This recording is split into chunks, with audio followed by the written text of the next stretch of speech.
Good morning, good morning.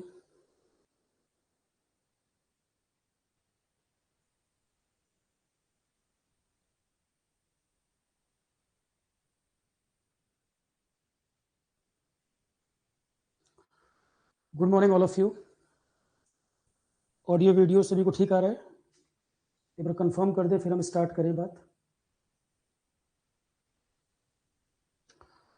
UGC के जो rules आए हैं 2026, उसको लेकर 2 दिन पहले एक वीडियो हमने डाला था और हमें लगा कि उसमें मोटा मोटी बात समझ आ गई होगी।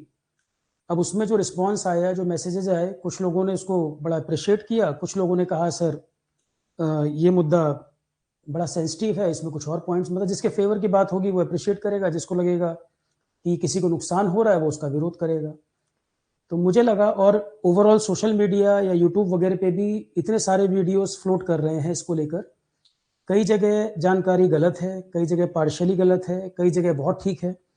मुझे लगा कि एक कंप्रहेंसिव एनालिसिस इसके ऊपर होना चाहिए और टीचर्स की रिस्पॉन्सिबिलिटी है, अगर कहीं कुछ गलत जानकारी फ्लोट हो रही है और डोमिनो इफेक्ट की तरह वो पूरे में फैलती जा रही है, तो क्लैरिटी जरूरी है। भाई यूपीएससी की पढ़ाई अगर हम करा रहे हैं तो हमारा एम तो ये रहता है ना कि क्रिटिकल थिंकिंग बच्चों में डेवलप हो, कि वो हर एस्पेक्ट को जाने, उसके बाद एनालिसिस करें क्या सही क्या गलत। ठीक। सबसे पहले अब कुछ लोग उसमें पर्सनल अटैक करना शुरू कर देते हैं, मेरा सरनेम ढूंढना शुरू कर देंगे, सर कौन सी कास्ट के हैं। देखिए, मैं पहले क्लियर कर दूं स्टैंड। सबसे पहली बात यहीं से शुरू कर देते हैं, फिर एक एक करके हम कई सारे डायमेंशन पे बात कर लेंगे, जो मेरी थोड़ी बहुत जानकारी है, अपनी समझ है, उसके हिसाब से।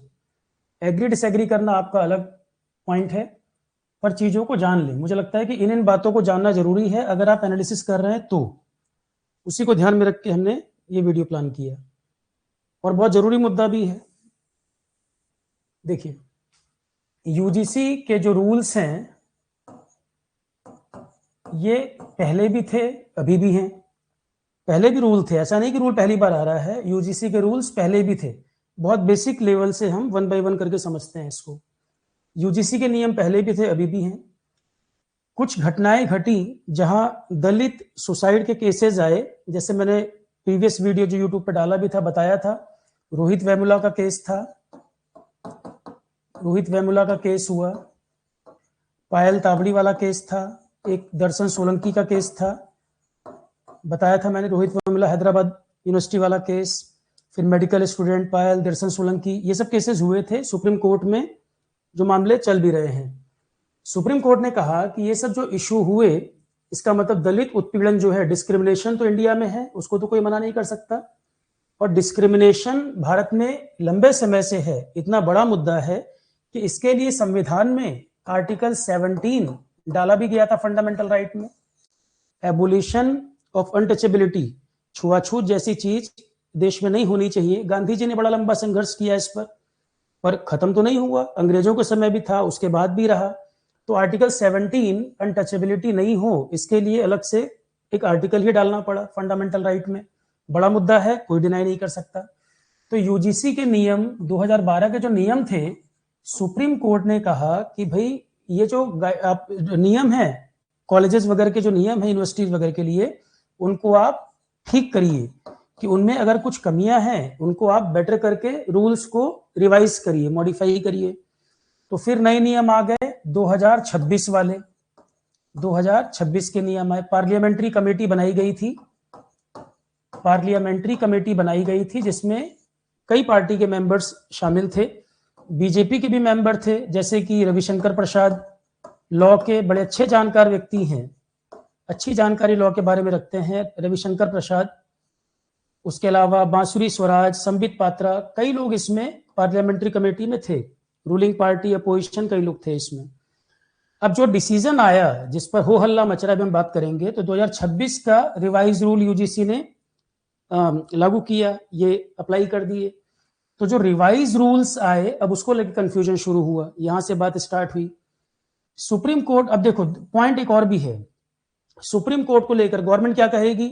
गवर्नमेंट कह रही है कि सुप्रीम कोर्ट ने कहा तो उसके हिसाब से ही तो हमने कमेटी बनाई और हमने यूजीसी को जो रिवाइज रूल्स हैं उनको लाए। सुप्रीम कोर्ट को सामने रख दिया जाएगा कि भाई सुप्रीम कोर्ट के कहने पर ही तो ये हुआ है काम, ठीक है। अब 2018 में जब 3 राज्यों के चुनाव थे, 2018 में 3 राज्यों में चुनाव थे, उसी के आसपास की बात है, सुप्रीम कोर्ट ने उस समय कहा कि SC ST एक्ट जो कानून है 90% से ज्यादा फर्जी मामले भी आ रहे हैं सामने। एक ही सुप्रीम कोर्ट है, 34 जज हैं, हर मामले को कोर्ट में डालते जाइए, फैसला आएगा नहीं, कोर्ट के पास यही काम बचा है बस, जात पात में कोर्ट भी उलझा रहे। तो SC ST एक्ट जो है उसका दुरुपयोग बहुत हो रहा है। तो उन्होंने कहा कि भाई जांच होनी चाहिए, ये सीधा अरेस्ट का जो प्रावधान है कि बेल वगैरह लेने में जूते घिस जाते हैं, जांच तो हो, सामने वाले को मौका तो मिले अपनी बात को कहने के लिए, भी जांच होनी चाहिए। तो SC ST एक्ट को लेकर सुप्रीम कोर्ट ने कहा कि भाई इंक्वायरी जरूरी है, इंक्वायरी के बाद अरेस्ट वगैरह की प्रक्रिया हो। और 3 राज्यों में चुनाव थे, तो जो अभी रूलिंग गवर्नमेंट है उन्होंने क्या कहा, उन्होंने कहा कि हम इसको 9th शेड्यूल में डाल देंगे। तब तो सुप्रीम कोर्ट की इज्जत की बात नहीं आई, उसके अगेंस्ट खड़े हो गए कि हम इसको 9th शेड्यूल में डाल देंगे और हमारा अधिकार बढ़ जाए, मतलब गवर्नमेंट और जुडिशरी आमने सामने आ गए। हालांकि 9th शेड्यूल में आप डाल भी दोगे, अगर वो बेसिक स्ट्रक्चर का हिस्सा होगा तो कोर्ट तब भी इंटरवीन कर सकता है उसमें। अब क्योंकि पॉलिटी जिन लोगों ने पढ़ रखा है, मैंने पढ़ाया है पॉलिटी में चीजें, जिन्होंने पॉलिटी में पढ़ा हुआ है उनको ये चीजें समझ में आएंगी। पर यूट्यूब वगैरह में कई लोग अगर जो कमेंट कर रहे होंगे जिनको नहीं पता, वो अगर पॉलिटी पढ़े होते तो मुझे ये चीजें दोबारा रिवाइज नहीं बतानी नहीं पड़ती, रिवाइज नहीं करानी पड़ती। पर अब एक सीक्वेंस, एक फ्लो में सिस्टमैटिक बताता जाता हूं जिसमें आपको कंप्रहेंसिव आइडिया लगेगा चीजों का, दोनों पक्ष हम बताएंगे इसमें। तो तब उन्होंने कहा कि 9th शेड्यूल की बात, अब अगर आप कह रहे हो कि सुप्रीम कोर्ट के कहने पे हम ये रूल लाए हैं, हम बड़ा सम्मान कर रहे हैं, यहां तो आपने ये बात कही, और 2018 में उसी सुप्रीम कोर्ट ने कहा कि भाई इसमें कुछ बदलाव हो, ये इंक्वायरी वगैरह जरूरी है, तब आप उसके अगेंस्ट खड़े हो गए। और जब प्रोटेस्ट हुआ तब आप 10% रिजर्वेशन क्राइटेरिया ले आए सामान्य वर्ग को खुश करने के लिए, फिर आप ये ले आए। तो पॉइंट वही है कि वोट बैंक राजनीति का पार्ट तो है, इसको डिनाई नहीं कर सकते। पहली बात तो हो गई, सुप्रीम कोर्ट को जो दुहाई दे रहे हैं कि सुप्रीम कोर्ट के कहने पे किया गया है, तो सुप्रीम कोर्ट को सम्मान बहुत बार तो नहीं किया, ये पहला हिस्सा हुआ। दूसरी बात, जो रूल्स आए हैं, कई लोग शोर मचा रहे हैं कि रूल्स रोल बैक हो जाने चाहिए, रूल वापस हो जाएं। अरे भाई, रूल वापस करना सॉल्यूशन थोड़ी है, रूल तो रहेंगे ही। यूजीसी जब है जिस काम के लिए, तो रूल वगैरह में खराबी, रूल थोड़ी सब खराब है, रूल तो रहेंगे ही, रूल पहले भी थे, रूल अभी भी रहेंगे। ये मामला सुप्रीम कोर्ट में PIL भी डाल दी गई है, आप सुन रहे होंगे कि सुप्रीम कोर्ट में ये मामला डाल दिया गया है, इसकी हियरिंग भी होनी है। सुप्रीम कोर्ट संविधान के अनुसार ही तो चलेगा, तो संविधान का, अब कुछ लोग कह रहे हैं आर्टिकल 14, आर्टिकल 15, आर्टिकल 12 से लेकर 35 तक, आर्टिकल 12 से लेकर 35 तक संविधान में जो कुछ है वो है फंडामेंटल राइट। फंडामेंटल राइट अगर वायलेशन होते हैं तो सबको अधिकार है सीधा सुप्रीम कोर्ट में जा सकते हैं। नॉर्मली जुडिशरी प्रोसीजर होता है लोअर कोर्ट, हायर कोर्ट, तब सुप्रीम कोर्ट अपील के द्वारा। फंडामेंटल राइट और सरकार के जो मामले ओरिजिनल जुरिस्डिक्शन का जो पार्ट होते हैं कि आप सीधे ही सुप्रीम कोर्ट में चैलेंज कर देते हो, फंडामेंटल राइट वायलेशन में भी आप सीधा कोर्ट जा सकते हैं, सुप्रीम कोर्ट। तो आर्टिकल 14-15 की जब आप बात करते हैं, तो आर्टिकल 14 इक्वलिटी की जो बात करता है ना, इक्वलिटी की जो बात करता है, equal protection of law, right to equality हम बात करते हैं आर्टिकल 14 से 18 तक। तो आर्टिकल 14 में भी जो बात होती है इक्वलिटी की बात करते हैं।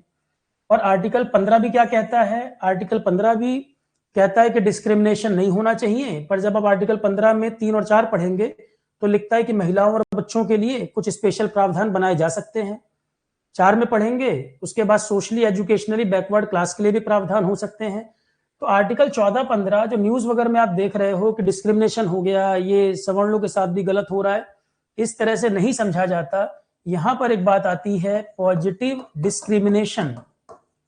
पॉजिटिव डिस्क्रिमिनेशन, डिस्क्रिमिनेशन समाज में जो वर्ग पीछे रह गए थे, शोषित वर्ग जो रहा और रहा, इसमें कोई दो राय नहीं है, इसको कोई डिनाई नहीं कर सकता। पॉजिटिव डिस्क्रिमिनेशन समाज में जो रहा है, जो पीछे छूट गए उनको बराबरी में लाना, ये पॉजिटिव डिस्क्रिमिनेशन, ये कोई गलत चीज नहीं है। महिलाएं हैं, बच्चे हैं, उनके लिए प्रावधान होने चाहिए, मिड डे मील जैसी योजना, या socially educationally backward class, ST ST, तो जो पीछे रह गए पॉजिटिवली उनको आगे लाना कोई गलत नहीं। एग्जांपल के तौर पे इनकम टैक्स, अब आप आर्थिक रूप से अगर बात करोगे तो फिर तो इनकम टैक्स भी डिस्क्रिमिनेशन कर रहा है, कोई ज्यादा पे कर रहा है, कोई कम पे कर रहा है। पर ये चीजें इनकम टैक्स जैसी ये पॉजिटिव डिस्क्रिमिनेशन में मानी जाती हैं, जिस तरह रिजर्वेशन भी पॉजिटिव डिस्क्रिमिनेशन में आएगा। तो पहली बात, क्या रिजर्वेशन देना गलत है? नहीं, रिजर्वेशन देना गलत नहीं है, पर क्या ये इनफाइनाइट टाइम के लिए होगा? ये भी गलत है। रिव्यू होना चाहिए, जो मेरा पक्ष है। अब एक बच्चे का मैसेज क्या आता है, सर आपने क्लास में बताया था कि सबके 2 हाथ 2 पैर बराबर है रिजर्वेशन। मैंने कभी नहीं कहा, मैंने हमेशा बोला कि रिजर्वेशन का लाभ जिनको मिल गया है उन कैटेगरी में ही जिनको लाभ मिल गया उनको हटाकर उसी कैटेगरी के और लोगों को भी फायदा मिलना चाहिए। सुप्रीम कोर्ट ने भी अभी सेम बात कही कि एक जनरेशन लाभ ले चुकी है तो आगे कोई औरों को तो मौका मिले। हम ये थोड़ी कह रहे हैं कि रिजर्व सीटें दूसरे को दे दो, हम ये कह रहे हैं उस कैटेगरी में ही जिनको लाभ मिलता गया है, जिनकी सिचुएशन इंप्रूव होती गई है, उनको हटाकर औरों को तो लाना पड़ेगा। नहीं तो पॉपुलेशन बढ़ती जा रही है, नई नई कास्ट रिजर्व कैटेगरी में जुड़ती जा रही है, हटने को कोई तैयार नहीं है। एक गाड़ी के डिब्बे में 10 लोग भरोगे, 20 भरोगे, 30 भरोगे, उतरेगा कोई स्टेशन पे है ही नहीं, तो फिर वो दिक्कत तो आएगी। फिर उन्हीं में यही होगा, सर ओबीसी की कट ऑफ जनरल से ऊपर चली जा रही है। मुद्दों को समझना जरूरी है, ये नहीं कि जैसे ही कोई कुछ बोलना जा रहा है तुरंत आप उसको चुप करा दो कि सर कोई बात बोल रहे हैं, अब उनको समझ में आ रहा है कि सर लॉजिक पे बात करेंगे तो पहले चुप करा दो, कहीं कोई सर ऐसा काउंटर पॉइंट ना बोल दें कि लोगों को समझ आ जाए। अरे डिबेट डिस्कशन जरूरी है, ऐसे प्लेटफॉर्म होने चाहिए जहां डिबेट डिस्कशन हो सके। अगर डिबेट डिस्कशन नहीं होंगे, रिफॉर्म नहीं होंगे, तो सती सिस्टम आज भी चल रहा होता। विडो जो सती हो जाती, विडो रिमैरिज जैसे कानून ना आ पाते। समाज में बुराइयां हैं, डिस्क्रिमिनेशन समाज में एक बुराई है, तो क्या उसको खत्म होने पे काम करना है या उसको टूल की तरह बस इनफाइनाइट टाइम तक चलाते जाना है? मेन मुद्दा तो यही है ना कि डिस्क्रिमिनेशन होता रहा है, वो खत्म होना चाहिए। और डिस्क्रिमिनेशन जब तक खत्म नहीं होता तब तक हमें बेनिफिट रिजर्वेशन मिलने चाहिए। यही एक और बात तो कि डिस्क्रिमिनेशन की वजह से हमें रिजर्वेशन मिलना चाहिए। डिस्क्रिमिनेशन होता है तो रिजर्वेशन मिलना चाहिए, और जब तक डिस्क्रिमिनेशन समाज में खत्म नहीं होगा तब तक रिजर्वेशन होना चाहिए। पर डिस्क्रिमिनेशन खत्म भी हो जाए, पूरी तरह डिस्क्रिमिनेशन अगर 50 साल बाद भी खत्म हो जाए, रिजर्वेशन खत्म करने में हालत खराब हो जाएगी। ठीक, अब दोनों अलग अलग पॉइंट है। रिजर्वेशन जरूरत है, यस जरूरत है, पर उससे एक इंपॉर्टेंट बात यह भी है कि रिजर्वेशन किस वजह से है कि डिस्क्रिमिनेशन है समाज में, तो डिस्क्रिमिनेशन को खत्म करना होगा। डिस्क्रिमिनेशन को खत्म करने में रूट कॉज में जाके काम करना होगा। स्कूल, फैमिली, समाज इस प्रकार की चीजों को बहिष्कार करे, बायकॉट करे, और स्कूल बच्चों को सिखाए, फैमिली सिखाए कि ह्यूमैनिटी को रिस्पेक्ट करे, जात के नाम पे, धर्म के नाम पे, भाषा के नाम पे भेदभाव नहीं करें।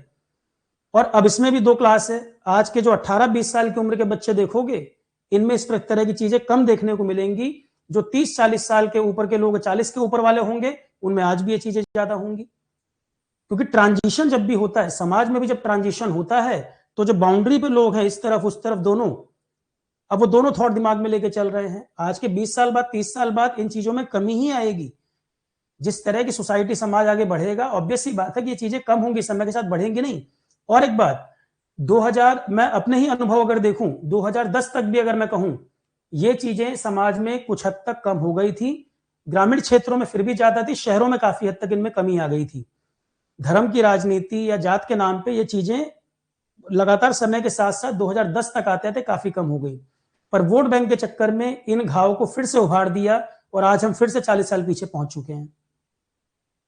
हर कोई इस बात को मानेगा। स्कूल कॉलेजेस हम लोग भी पढ़े, इस प्रकार की चीजें हमने बहुत कम देखी हैं।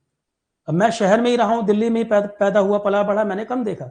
ग्रामीण क्षेत्रों में ज्यादा रही होंगी, पर इनमें कमी समय के साथ आई है। अब आप कहेंगे सर आप आंकड़ा देखिए, 118% केसेस बढ़ गए। अरे भाई नंबर में कन्वर्ट कर लो। स्कूल कॉलेजेस में एनरोलमेंट कितने बढ़े हैं, उसकी तुलना में मामले कितने बढ़े हैं। फिर एक आर्गुमेंट आता है, सर कितनी यूनिवर्सिटी के कुलपति जो हैं वो किस कास्ट के हैं, ये बताइए। अरे इस तरह देश चलेगा क्या? कितने स्कूल के प्रिंसिपल किस कास्ट के हैं, कितने कॉलेज में वीसी किस कास्ट के हैं, कोई किसी को रोक रहा है? जब देश का राष्ट्रपति और प्रधानमंत्री अलग कास्ट से बन जा रहा है, सब जनरल के ही हैं क्या? रामनाथ कोविंद राष्ट्रपति रहे, वो किस कैटेगरी से बिलोंग करते थे? आप वो देखिए, दलित थे, कोई रोका क्या? अभी जो हमारी प्रेसिडेंट द्रौपदी मुर्मू जी हैं, वो एसटी कम्युनिटी से हैं, क्या वो नहीं बनी? पीएम हमारे ओबीसी कैटेगरी से हैं, होम मिनिस्टर ओबीसी कैटेगरी से हैं, तो अपॉर्चुनिटी क्यों नहीं मिल रही है? अब ये एक बच्चे ने पूछा था, उसके जवाब में मैंने बताया था कि इतने उदाहरण हैं, तो उस पर भी लोगों ने कहा सर देखिए अब आप बता रहे हैं कौन किससे बिलोंग कर रहा है, पहले आप पूछ रहे हैं फिर उसको रिप्लाई कर रहे हैं, तो आप कह रहे हैं सर लिस्ट बता रहे हैं, और दुनिया भर के एग्जाम्पल हैं। बल्कि सवाल ये होना चाहिए था इस पर कि सर रिजर्वेशन का जो लाभ इतने समय में मिला, स्कूल जो कॉलेजेस वगैरह में और जॉब में कितना परसेंटेज हमारा बढ़ा। भाई कुलपति की तो एक सीट वहां पे अपने यूनिवर्सिटी के अंदर मान लो है, अपने कॉलेज में है, तो जो यूनिवर्सिटी में कुलपति है वो एक सीट पे बैठा है, वहां तो बहुत ज्यादा सीटें नहीं है, और वो भी इतने सारे यूनिवर्सिटी कॉलेजेस स्कूल्स दुनिया भर के, अब सारा फिर एनालिसिस निकालो, इस तरह से देश चलेगा क्या? कल को आप कहेंगे इसरो में साइंटिस्ट कितने हैं, जो रॉकेट लॉन्च हुए उसमें कितने एससी थे, कितने ओबीसी लोगों ने लॉन्च किया था, ऐसे देश चलाएंगे? डिवीजन में डिवीजन करते चले जाएंगे। तो ये इलॉजिकल बात है। प्रॉब्लम क्या है, कोई किसी कॉलेज में प्रोफेसर था, वो अपने आप को ज्यादा टैलेंटेड मान रहा है, उसको लग रहा है मैं कुलपति बन जाता, नहीं बन पाया, वो प्रोपेगेंडा शुरू कर दिए। आप ये बताओ रिजर्वेशन के बाद से कितने लोग सरकारी नौकरियों में भागीदारी बढ़ी, कॉलेजेस में यूनिवर्सिटीज में रिजर्व कैटेगरी के कितने लोगों को दाखिला मिला, तो क्या वो परसेंटेज नहीं बढ़ा? इस पे डिस्कशन होना चाहिए। जहां वॉल्यूम ज्यादा है, ज्यादा लोगों की एंट्री हो सकती है, वहां पे मिला ही है। और रिजर्व कैटेगरी के लोग बाकी जगह नहीं आ पा रहे हैं, कल मैंने उदाहरण कितने सारे बताए। ठीक है, तो ये पर्सनल प्रोपेगेंडा में नहीं फंसना चाहिए। अगला पॉइंट, सर आप पर्सनली बताइए यूजीसी जो रूल है सही है या गलत है? यूजीसी के नियम पहले भी थे, अभी भी हैं, नियम होने चाहिए। सुप्रीम कोर्ट में मामला चैलेंज हुआ है, सुप्रीम कोर्ट भी इसमें जहां जहां एक दो जगह पॉइंट प्रॉब्लम है उनमें मॉडिफिकेशन की बात कर सकता है, रूल थोड़ी विड्रॉ कर। लोग कह रहे हैं यूजीसी रोल बैक कर दो, अरे रोल बैक क्यों कर दो? रूल तब भी थे, रूल अभी भी रहेंगे, पर उनमें जहां पर एक दो जगह प्रॉब्लम है उसको ठीक करने की बात है, जिसमें कोई अड़ने की बात नहीं है। ठीक है, रूल पहले भी थे, अभी भी हैं, उनमें कहीं एक दो जगह दिक्कत है, ठीक किया जाए। क्या रूल कह रहा है? मेरा ओपिनियन क्या है, रूल में पहले लोग पढ़ें और उसके बाद अपना एनालिसिस निकालें, क्या सही क्या गलत। यूट्यूब में जब ये वीडियो जाएगा मैं लिंक में पीडीएफ अटैच कर दूंगा, जो पढ़ना चाहे पढ़ सकता है। भेड़ चाल का हिस्सा नहीं बने, किसी ने कुछ कह दिया उसको वैसे ही मान लें, गलत। क्रिटिकल थिंकिंग मतलब चीजों को पहले खुद देखें, खुद एनालाइज करें, खुद समझें। कोई कह रहा है सर अब मैं आपकी क्लास नहीं करूंगा, अब मैं आपसे नहीं पढ़ूंगा। अरे भाई मुझसे पढ़ रहे हो तो मेरे लिए थोड़ी पढ़ रहे हो, तुम्हें लग रहा होगा ठीक ठाक पढ़ा रहे, एग्जाम में काम आ जाएगा, या आरोहण बहुत अफोर्डेबल प्लेटफॉर्म है तब आ रहे हो, किसी को पर्सनल इन्वाइट थोड़ी किया गया। इसी तरह के पर्सनल कमेंट शुरू कर देते हैं, जबकि जरूरी चीज है कि आप टीचर से पूछें, सर आपने ये पॉइंट कहा है तो क्यों कहा है, इसका कोई जस्टिफिकेशन बता दीजिए, कहीं डॉक्यूमेंट में लिखा है तो बताइए। सीधे गलत भाषा इस्तेमाल करने की बजाय आप सवाल पूछिए ना, भाई ये आप क्यों कह रहे हैं, ये आपका ओपिनियन क्या है। जो चीजें नहीं भी टीचर ने कही वो भी दूसरे के नाम पे आप उस पर डाल दे रहे हैं कि आपने ये कहा। मेरा क्लियर ओपिनियन है भाई, मेरे अपने वर्कर में भी, मेरा अपना स्टाफ भी जो है, हर अलग अलग रिलीजियन के भी हैं, अलग अलग कास्ट के भी हैं। मैंने जीवन में कभी इस तरह की चीजें नहीं फॉलो की, कास्ट और ये सब चीजें मैं मानता भी नहीं। देखो इसमें दो तीन पॉइंट समझने की जरूरत है, जहां मीडिया भी बहुत गलती कर रहा है। एक तरफा जो बात चल रही है कि सवर्ण के साथ सब कुछ गलत हो गया, ध्यान से पहले पढ़ लीजिए गलती किन किन चीजों में लग रही है। आंख बंद करके किसी भी बात को कहने का कोई लॉजिक नहीं है। देखो जो ये लॉ है इसमें ई वाले में, हालांकि मैंने लिखकर कोशिश की कई लोगों को सेटिस्फाई किया जाए, जवाब दिया जाए भाई ये गलती है, ये ठीक है, ये गलत है, पर लिखकर वो पॉसिबल नहीं हो पा रहा। कितना लिखेंगे कितने मैसेज पे, 10 लोग एक ही चीज पूछ रहे हैं, 10 बार लिखना पॉसिबल नहीं है। यहां मैं इसीलिए वीडियो में आपको साथ साथ दिखाता चलता हूं। देखो इस एक्ट में पहले तो ई नंबर क्लॉज पढ़ लो। ई नंबर कह रहा है एनी अनफेयर, डिफरेंशियल या बायस्ड ट्रीटमेंट, किसी भी तरह का एक्ट, किसी भी स्टेक होल्डर में फैकल्टीज भी आ गए, कुलपति भी आ जाएंगे, स्टूडेंट्स भी आ जाएंगे, जहां तक मैं समझ पाया हूं अभी जितना मैंने पढ़ा, तो इसमें स्टूडेंट भी आ गए, टीचर्स भी आ गए, जो भी लोग जुड़े यूनिवर्सिटी कॉलेजेस वगैरह में जो लोग भी इन्वॉल्व हैं, स्टेक होल्डर में सब आ गए, स्टाफ भी आ गया, स्टाफ, स्टूडेंट, टीचर, ये सब इसमें कवर हो गए। वेदर एक्सप्लिसिट और implicit on the ground only of religion basis, religion add कर दिया, रेस ऐड कर दिया, कास्ट यहां पे भी लिखा हुआ है, ध्यान दीजिएगा। इसमें एक चीज जो लोग बात नहीं कर रहे हैं, ई वाले में भी कास्ट मेंशन किया है, gender, place of birth, disability, दिव्यांग कैटेगरी और एनी ऑफ देम। तो ई वाले को अगर देखें तो लग रहा है कि ये तो सबको कवर कर रहे हैं। कोई नॉर्थ ईस्ट का पर्सन अगर है और कोई रेशियल कमेंट किया जा रहा है या क्षेत्र के हिसाब से कमेंट किया जा रहा है तो गलत है। किसी को ब्लैक एंड व्हाइट के ऊपर, हालांकि इंडिया में ब्लैक एंड व्हाइट कमेंट तो कम होता है, अमेरिका में ज्यादा, पर किसी के मुंह पे कंट्रोल तो है नहीं, कोई किसी कुछ भी बोल दे, तो ये रेशियल कमेंट नहीं चलेगा। कास्ट यहां भी लिख दिया, रिलीजन भी लिख दिया, प्लेस ऑफ बर्थ, इस बेसिस पे कोई डिस्क्रिमिनेशन नहीं करेगा। ठीक है, क्लियर इन्होंने लिख दिया यहां पर। अब इसमें फिर डिफाइन भी कर रखा है, इक्विटी शब्द का मतलब क्या है, स्टेक होल्डर कौन कौन से हैं, ये सारी बातें इन्होंने लिखी है।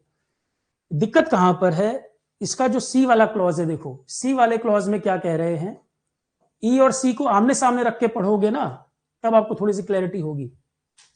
यहां पे कास्ट इन्होंने लिख दिया, फिर यहां पर कास्ट क्यों मेंशन किया, एक बात तो ये, कास्ट यहां मेंशन्ड है, फिर यहां पर कास्ट को मेंशन किया, इसका मतलब डेलिबरेटली ये रखा गया कॉलम, चलो इसमें कोई दिक्कत नहीं। कास्ट बेस्ड डिस्क्रिमिनेशन का मतलब है discrimination only on the basis of caste और tribe against the member of scheduled caste, scheduled tribe, other backward classes. Other backward classes को इसमें ऐड किया गया है। एक दिक्कत ये कि पहले नहीं था ऐड।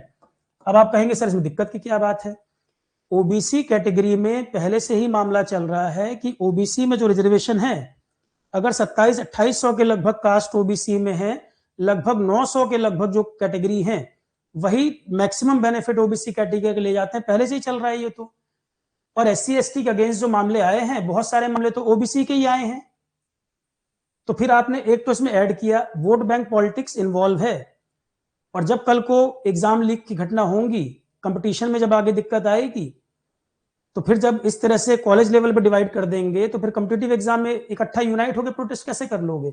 इसमें जो गेम है कई हैं, कई लेयर्स हैं इसमें, एक ही चश्मे से सारा नहीं समझ पाओगे, कई इसमें एंगल हैं। ठीक है, तो एक तो ये ओबीसी वाला पॉइंट ऐड किया गया, शेड्यूल कास्ट, शेड्यूल ट्राइब, तो रूल मैंने बताया पहले से भी थे, तो ओबीसी वाला पॉइंट ऐड किया गया। ओबीसी वाला पॉइंट ऐड किया गया तो कहीं चुनाव होने वाले हैं क्या, जहां पे इनकी स्ट्रेंथ ज्यादा है, वोट का बेनिफिट मिलेगा, और किसी और पार्टी का वोट था जो एक पार्टी खींचने की कोशिश करे, क्यों नहीं ये एंगल हो सकता। और ये एंगल क्यों नहीं हो सकता कि लगातार स्टूडेंट ने एग्जाम्स को लेकर प्रोटेस्ट किए हैं, तो काफी एग्जाम तो वही है ना जो ग्रेजुएशन बेसिस वाले दे रहे हैं, एसएससी वगैरह फॉर एग्जाम्पल, तो जो यूनाइट होकर प्रोटेस्ट कर रहे थे, अब कैसे, पहले डिवाइड कर दो इनको आपस में। आखिर क्यों ऐड किया गया, जब ऐड किया गया कोई रीजन होगा। और बहुत सारे मामले आप कह रहे हैं कि एससी एसटी के साथ गलत हो रहा है, तो बहुत सारे केसेस तो ओबीसी वाले ही आए हैं एससी एसटी में, उनका भी आंकड़ा निकाल के देखना चाहिए। दूसरी बात, जब आप कमेटी की बात कर रहे हैं कि समता कमेटी जो बनाएंगे, इक्विटी कमेटी, उसमें आप क्यों नहीं स्पेसिफाई कर रहे कि जनरल मेंबर भी होंगे।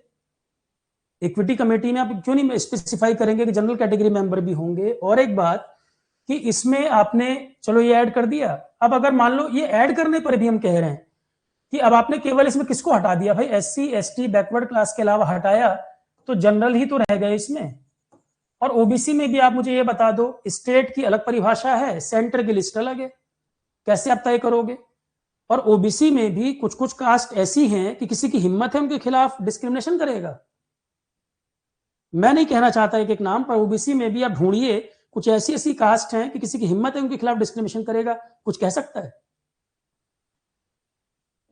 अब मैं कास्ट का नाम नहीं बोलना चाहता हूं कि मैं जनरल में भी आपको कास्ट बताऊं, जनरल में क्या ब्राह्मण ब्राह्मण में डिस्क्रिमिनेशन नहीं होता है, ब्राह्मण में ही कई कास्ट ऐसी है कि नीचे ब्राह्मण है, ये ऊंचे ब्राह्मण है, सब बराबर तो नहीं है।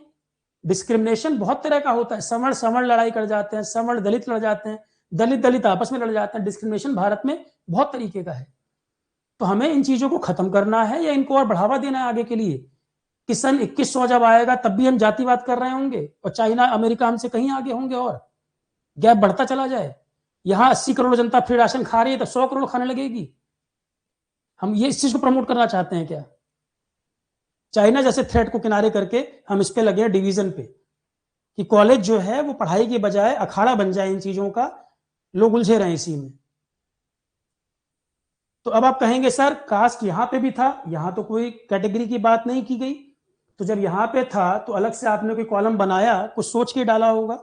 यहीं तक अगर ये रहता कोई बात नहीं आती, आपने एक अलग कॉलम स्पेशली डाला है, ठीक है, आपने कॉलम डाला तो कुछ सोच के डाला होगा कि दो जगह कास्ट क्यों आ रहा है। तो इस वाले को डिफाइन करने में क्या परेशानी है अगर इसको एनी कर देते, और अगर एनी कैटेगरी ना भी करते, यहां आप मान रहे हो कि किसी के साथ भी भेदभाव हो सकता है, और यहां पे आपने कास्ट बेसिस कर दिया।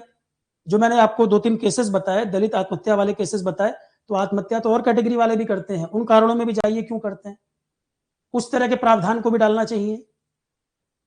ठीक। तो यहां पर कास्ट बेस्ड डिस्क्रिमिनेशन आपने जब लिख दिया तो ठीक है, आपने कैटेगरी डाल दिया, चलो वो भी एग्री। इक्विटी कमेटी में जनरल को आप स्पेसिफाई करिए कितने मेंबर होंगे नहीं होंगे, मेंशन करना चाहिए। और ओबीसी में भी आप देखिए, पिछड़ा में भी अति पिछड़ा वाले कितना लाभ लेते हैं, बाकी क्या क्या मामले रहे हैं, क्या ओबीसी में भी जो बेनिफिट रहे सबको बराबर रहे, इक्विटेबल है क्या? और अगर होता तो जीरो ही नहीं कमीशन बनाया क्यों था? भाई टीचर तो लॉजिक पे बात करेगा, जो जो चीजें सारी हम एक एक करके बात करेंगे, हवा में तो बात नहीं करेंगे। और लाइव में किसी को लग रहा है कोई पॉइंट गलत है तो मुझे बताए, लाइव सेशन में तो हम उस पर तुरंत काउंटर कर सकते हैं। अगर मैं कोई पॉइंट बोलूं और आपको लगे सर ये पॉइंट गलत है, जस्टिफिकेशन दीजिए। स्टूडेंट टीचर में यही होना चाहिए कि स्टूडेंट के अंदर क्यूरियोसिटी होना चाहिए, ज्यादा से ज्यादा वो पूछे और टीचर की ड्यूटी उस बात को बताए। उसके बाद अगर कोई हो सकता टीचर कोई एक डायमेंशन मिस कर रहा हो, आपसी बातचीत से ही तो कोई सॉल्यूशन निकल के आएगा उसमें। पर सीधे टीचर ने कुछ बोला पहले तो बात हो रहा है, आप बोलो ही मत, आप खाली पढ़ाओ बस, कुछ और चीज, ये बात ही मत करो, तो फिर तो जीवन भर समस्याएं खत्म होंगी नहीं।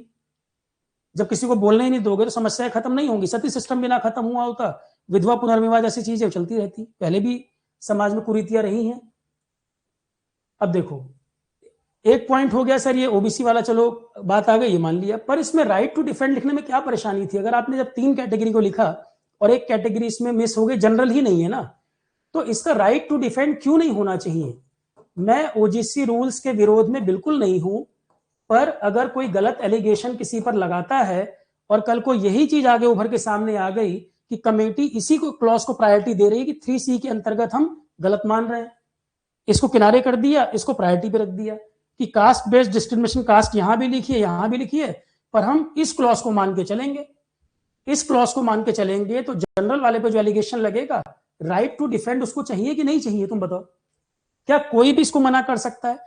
अगर 50 साल बाद स्थिति उल्टा हो जाए कि जनरल की स्थिति खराब हो गई और बाकी 3 कैटेगरी ऊपर पहुंच गए, अब वापस रिवर्स रिजर्वेशन की बात आ जाए, तब खुद को रख के सोचो अपनी जगह पे जरा।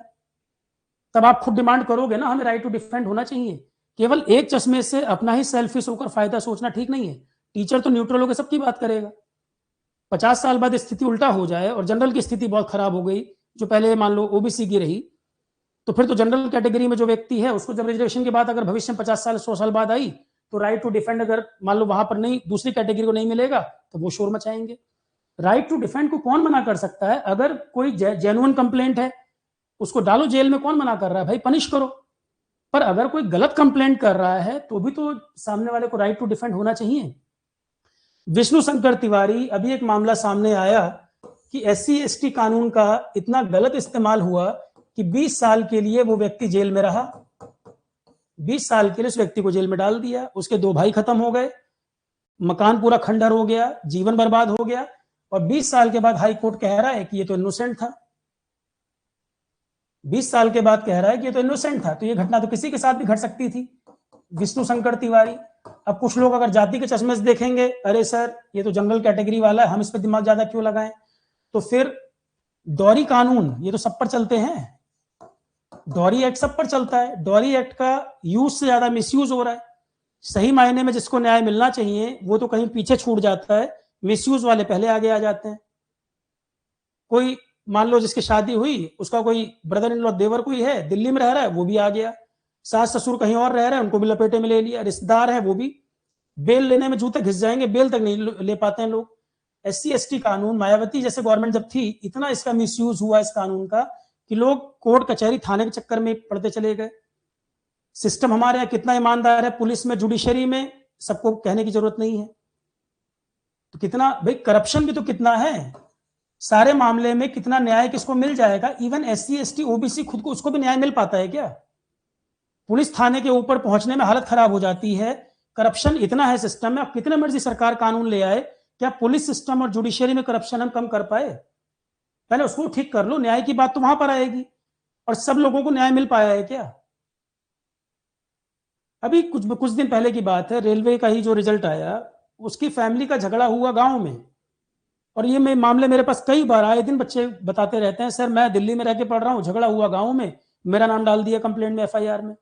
अब एक तरफ ज्वाइनिंग लेटर आना है, एक तरफ पुलिस जाएगी वेरिफिकेशन के लिए, FIR में नाम है। उस बच्चे क्या गलती है? तो SC/ST एक्ट है, डॉरी एक्ट है, निर्भया वाला एक एक्ट है कि फैमिली से दूर कहीं 2 लोग लिव इन में रह रहे हैं, कुछ समय बाद आपस में खटपट हो गई, रेप केस लगा दिया। तो जो सही मायने में इसको न्याय मिलना चाहिए वो कहीं पीछे छूट जाता है, मिसयूज वाले कूद के आगे आ जाते हैं हर चीज में। तो ये जितने भी कानून हैं इसमें बहुत जरूरी है। अभी कई मामलों में हाई कोर्ट ने आसपास जो कानून आए उसमें जिसने कंप्लेंट की और गलत पाया गया उसकी हालत खराब की। कुछ ऐसे जजमेंट आए अभी हाल फिलहाल में कि कानून का मिसयूज कर रहे थे, कोर्ट पे बर्डन इतना आ रहा था कि उन्होंने उसी को डाल दिया जेल में जो कंप्लेंट कर रहा था। तो एक तो जो लॉज हैं उनको स्ट्रिक्ट किया जाए। इस वजह से मैं कह रहा हूं कि जो भी नया चीज ला रहे हैं, राइट टू डिफेंड तो होना चाहिए, इंक्वायरी तो होनी चाहिए एटलीस्ट। इंक्वायरी करके ये एविडेंस तो पहले आ जाए भाई सही है गलत है। राइट टू डिफेंड तो होना चाहिए किसी भी कानून में, सही गलत का निर्णय तो होने दो पहले। या तुरंत ही जेल में डाल दें, बेल भी ना दें, पता लगा वो पर्सन 20 साल बाद इसकी तरह वो इनोसेंट था। कानून ये वाले बहुत जरूरी हैं, पर इनमें अब जिस तरह की समाज में दिक्कतें आ रही, अब डॉली वाले कानून में तो जनरल SC ST OBC कोई हो लपेटे में आ जाएगा, निर्भया एक्ट में कोई हो। तो केवल एक सेलेक्टिव अप्रोच नहीं, मैं होलिस्टिक अप्रोच की बात कर रहा हूं कि समाज में कई प्रकार की जो प्रॉब्लम्स है जिनको हम सोशल एविल्स कहते हैं, ये मोटे दायरे में देखना होगा। खाली ये नहीं कि एक एंगल देख लिया उसी पे हम अपना फेवर देख ले। और हम उस तरह की कंट्री हैं, हम उस तरह के लोग हैं जो बहुत सेल्फिश अप्रोच हमारी होती है। एक समय हम सनातन की बात करेंगे, राष्ट्रवाद की बात करेंगे, और अगले दिन हम सेलेक्टिव हो जाएंगे। थोड़ी सी लॉलीपॉप गवर्नमेंट ने दिया तो हम उसी को पकड़ के बैठ जाएंगे। फिर हम बिल्कुल सेल्फ सेंट्रिक हो जाते हैं कि हमें अपने से मतलब है। अंग्रेजों के समय भी यही हुआ, डिवाइड एंड रूल। ठीक है, देखो इधर। तो इसमें मैं अभी भी कह रहा हूं मेरा स्टैंड क्लियर है बिल्कुल। अब कई ऐसे हैं जो वीडियो देखेंगे नहीं, एक कमेंट आया जिसने सेलेक्टिव अपने हिसाब से बोला, उसी कमेंट को पढ़ के दूसरा कमेंट आ गया, जबकि उसने सुना ही नहीं मैंने क्या बताया। मैंने कहा ये वाला जो क्लॉज है, अगर डेलिबरेटली कास्ट यहां पर मेंशन था तो इसके अलावा अगर आपने यहां डाला है कास्ट को सोच के डाला होगा।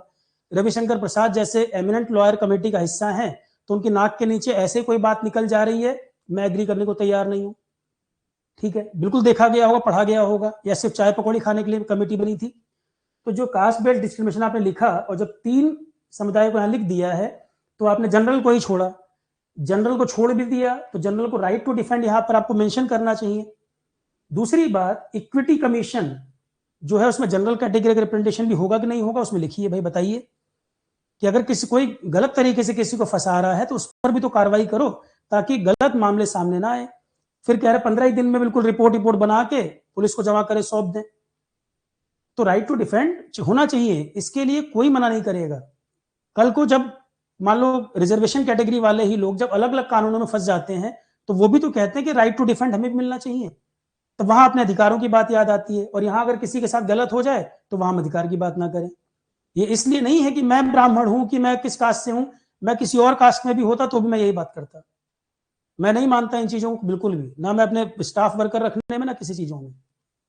जो मैं लाइफ में फॉलो करता हूं वही मैं बता भी रहा हूं, क्योंकि कुछ लोग पर्सनल अटैक करने लग जाते हैं, इसलिए बात आई। एक किसी का क्या कहना है, सर आप तो जनरल कैटेगरी से हैं, आपको तो बचपन से रिसोर्सेज मिले हैं, आपको क्या पता कि किस प्रकार का डिस्क्रिमिनेशन भेदभाव हुआ है समाज में।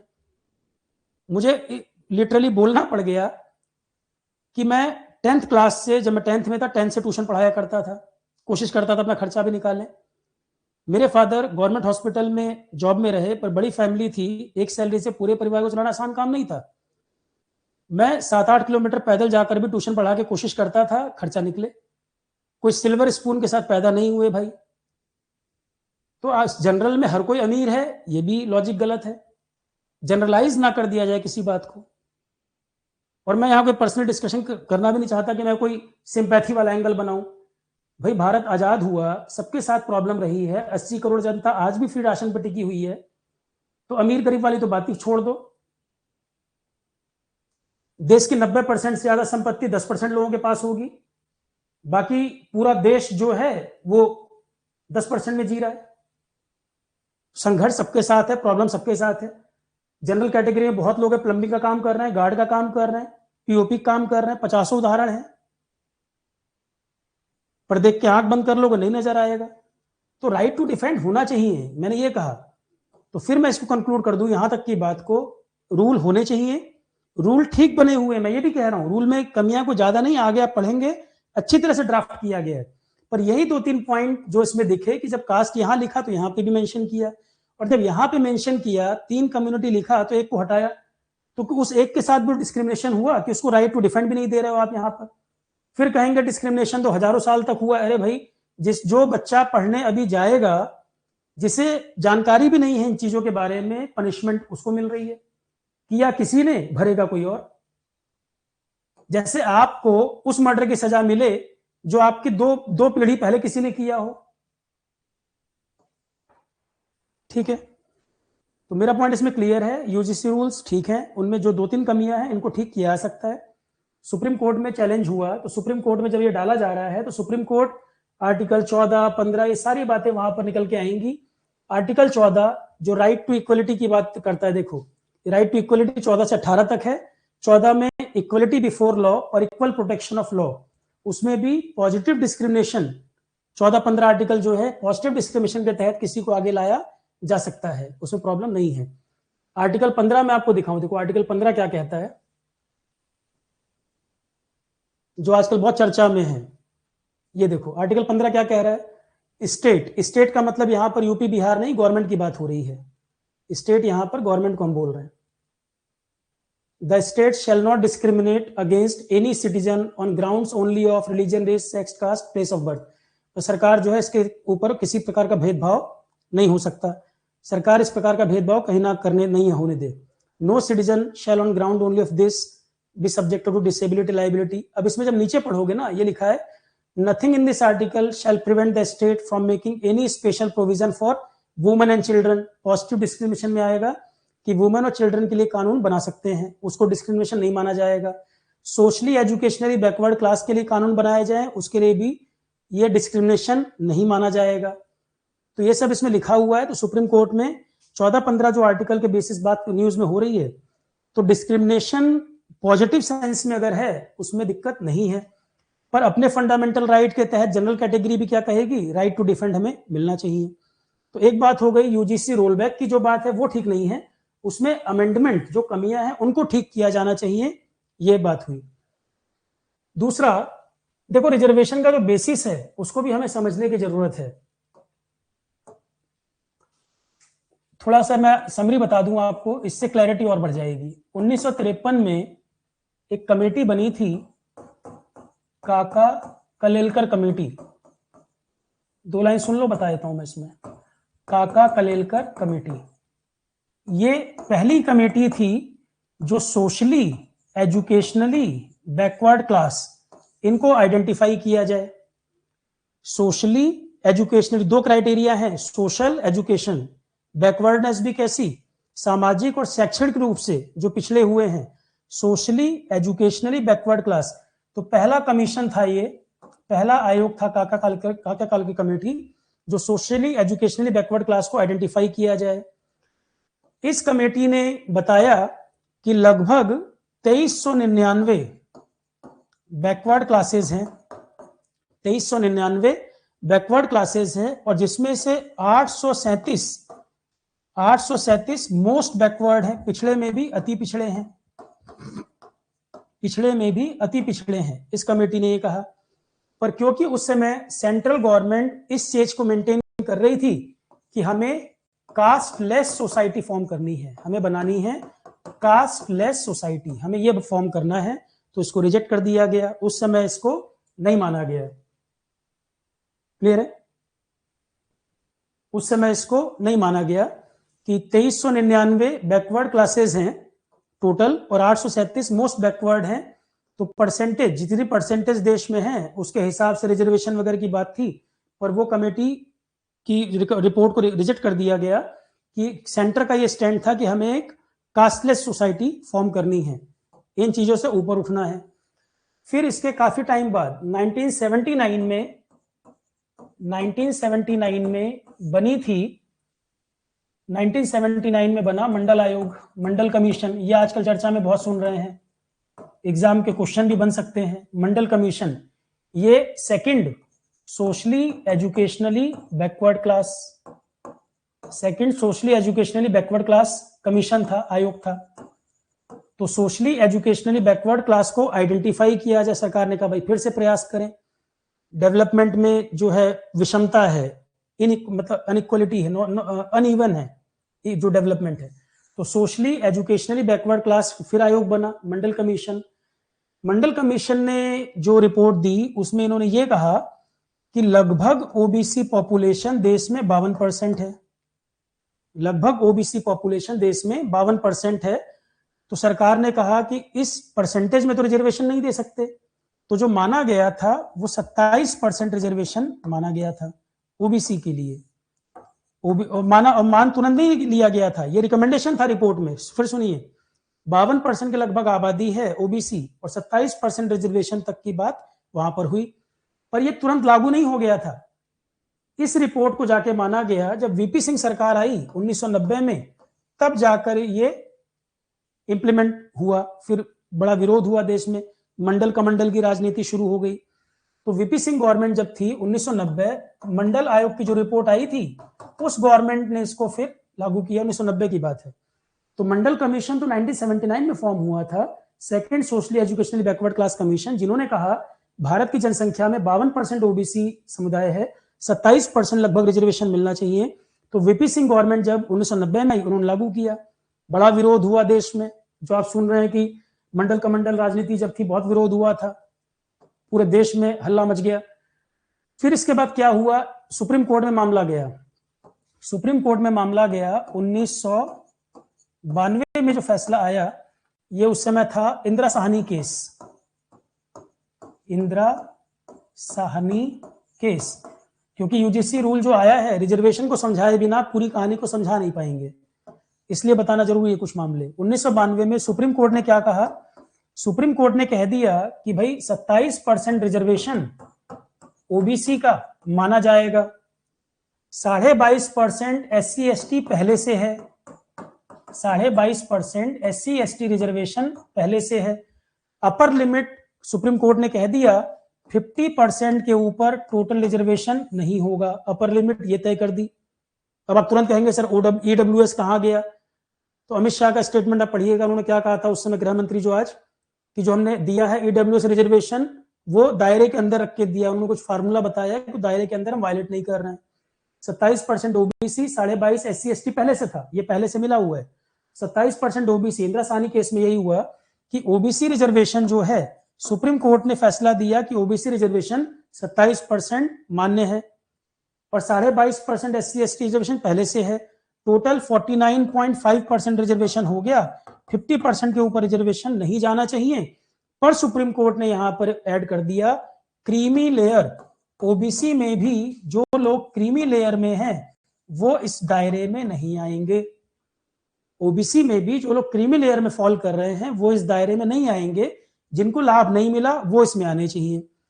अब समय के साथ क्या हुआ, 27% रिजर्वेशन नंबर बड़ा लग रहा है, नंबर बड़ा लग रहा है 27%। अब इसमें क्या हुआ, और लोग ओबीसी में आने की होड़ मच गई कि हम भी ओबीसी में काउंट होने चाहिए। स्टेट गवर्नमेंट में कई लोग, अभी ओबीसी वाला जो पॉइंट यूजीसी रूल्स में भी लिखा है, दिक्कत क्या है, स्टेट के अंदर कुछ लोग ओबीसी में आएंगे, सेंटर में नहीं आते। अब ये इशू शुरू हो जाएगा, और यूजीसी जो रूल आप लाए हैं हटाएंगे तो दूसरा समुदाय विरोध कर देगा, लाए हैं तो सबड़ विरोध कर रहे हैं। तो रूल को हटाना, गाइडलाइन पहले भी थी, गाइडलाइन अभी भी रहेंगी, पर उसमें कुछ चेंजेस किए जा सकते हैं। राइट टू डिफेंड पे किसी को ऑब्जेक्शन नहीं होगा, मुझे लगता है इसमें किसी को ऑब्जेक्शन नहीं होगा। Right to defend natural justice के तहत सबको मिलना चाहिए, ठीक। अब इसमें क्या हुआ, ओबीसी में भी समय के साथ देखा गया कि रिजर्वेशन का लाभ जिनको मिल रहा है वो मिल किनको रहा है, अनइवन डिस्ट्रीब्यूशन है, ये पाया गया, अनइवन डिस्ट्रीब्यूशन पाया गया। तो फिर इसके लिए क्या हुआ, 2017 में बना रोहिणी आयोग, और भी छोटे छोटे कई केसेस हैं, मैं उनमें नहीं जा रहा हूं, नहीं तो लेक्चर बहुत लंबा हो जाएगा।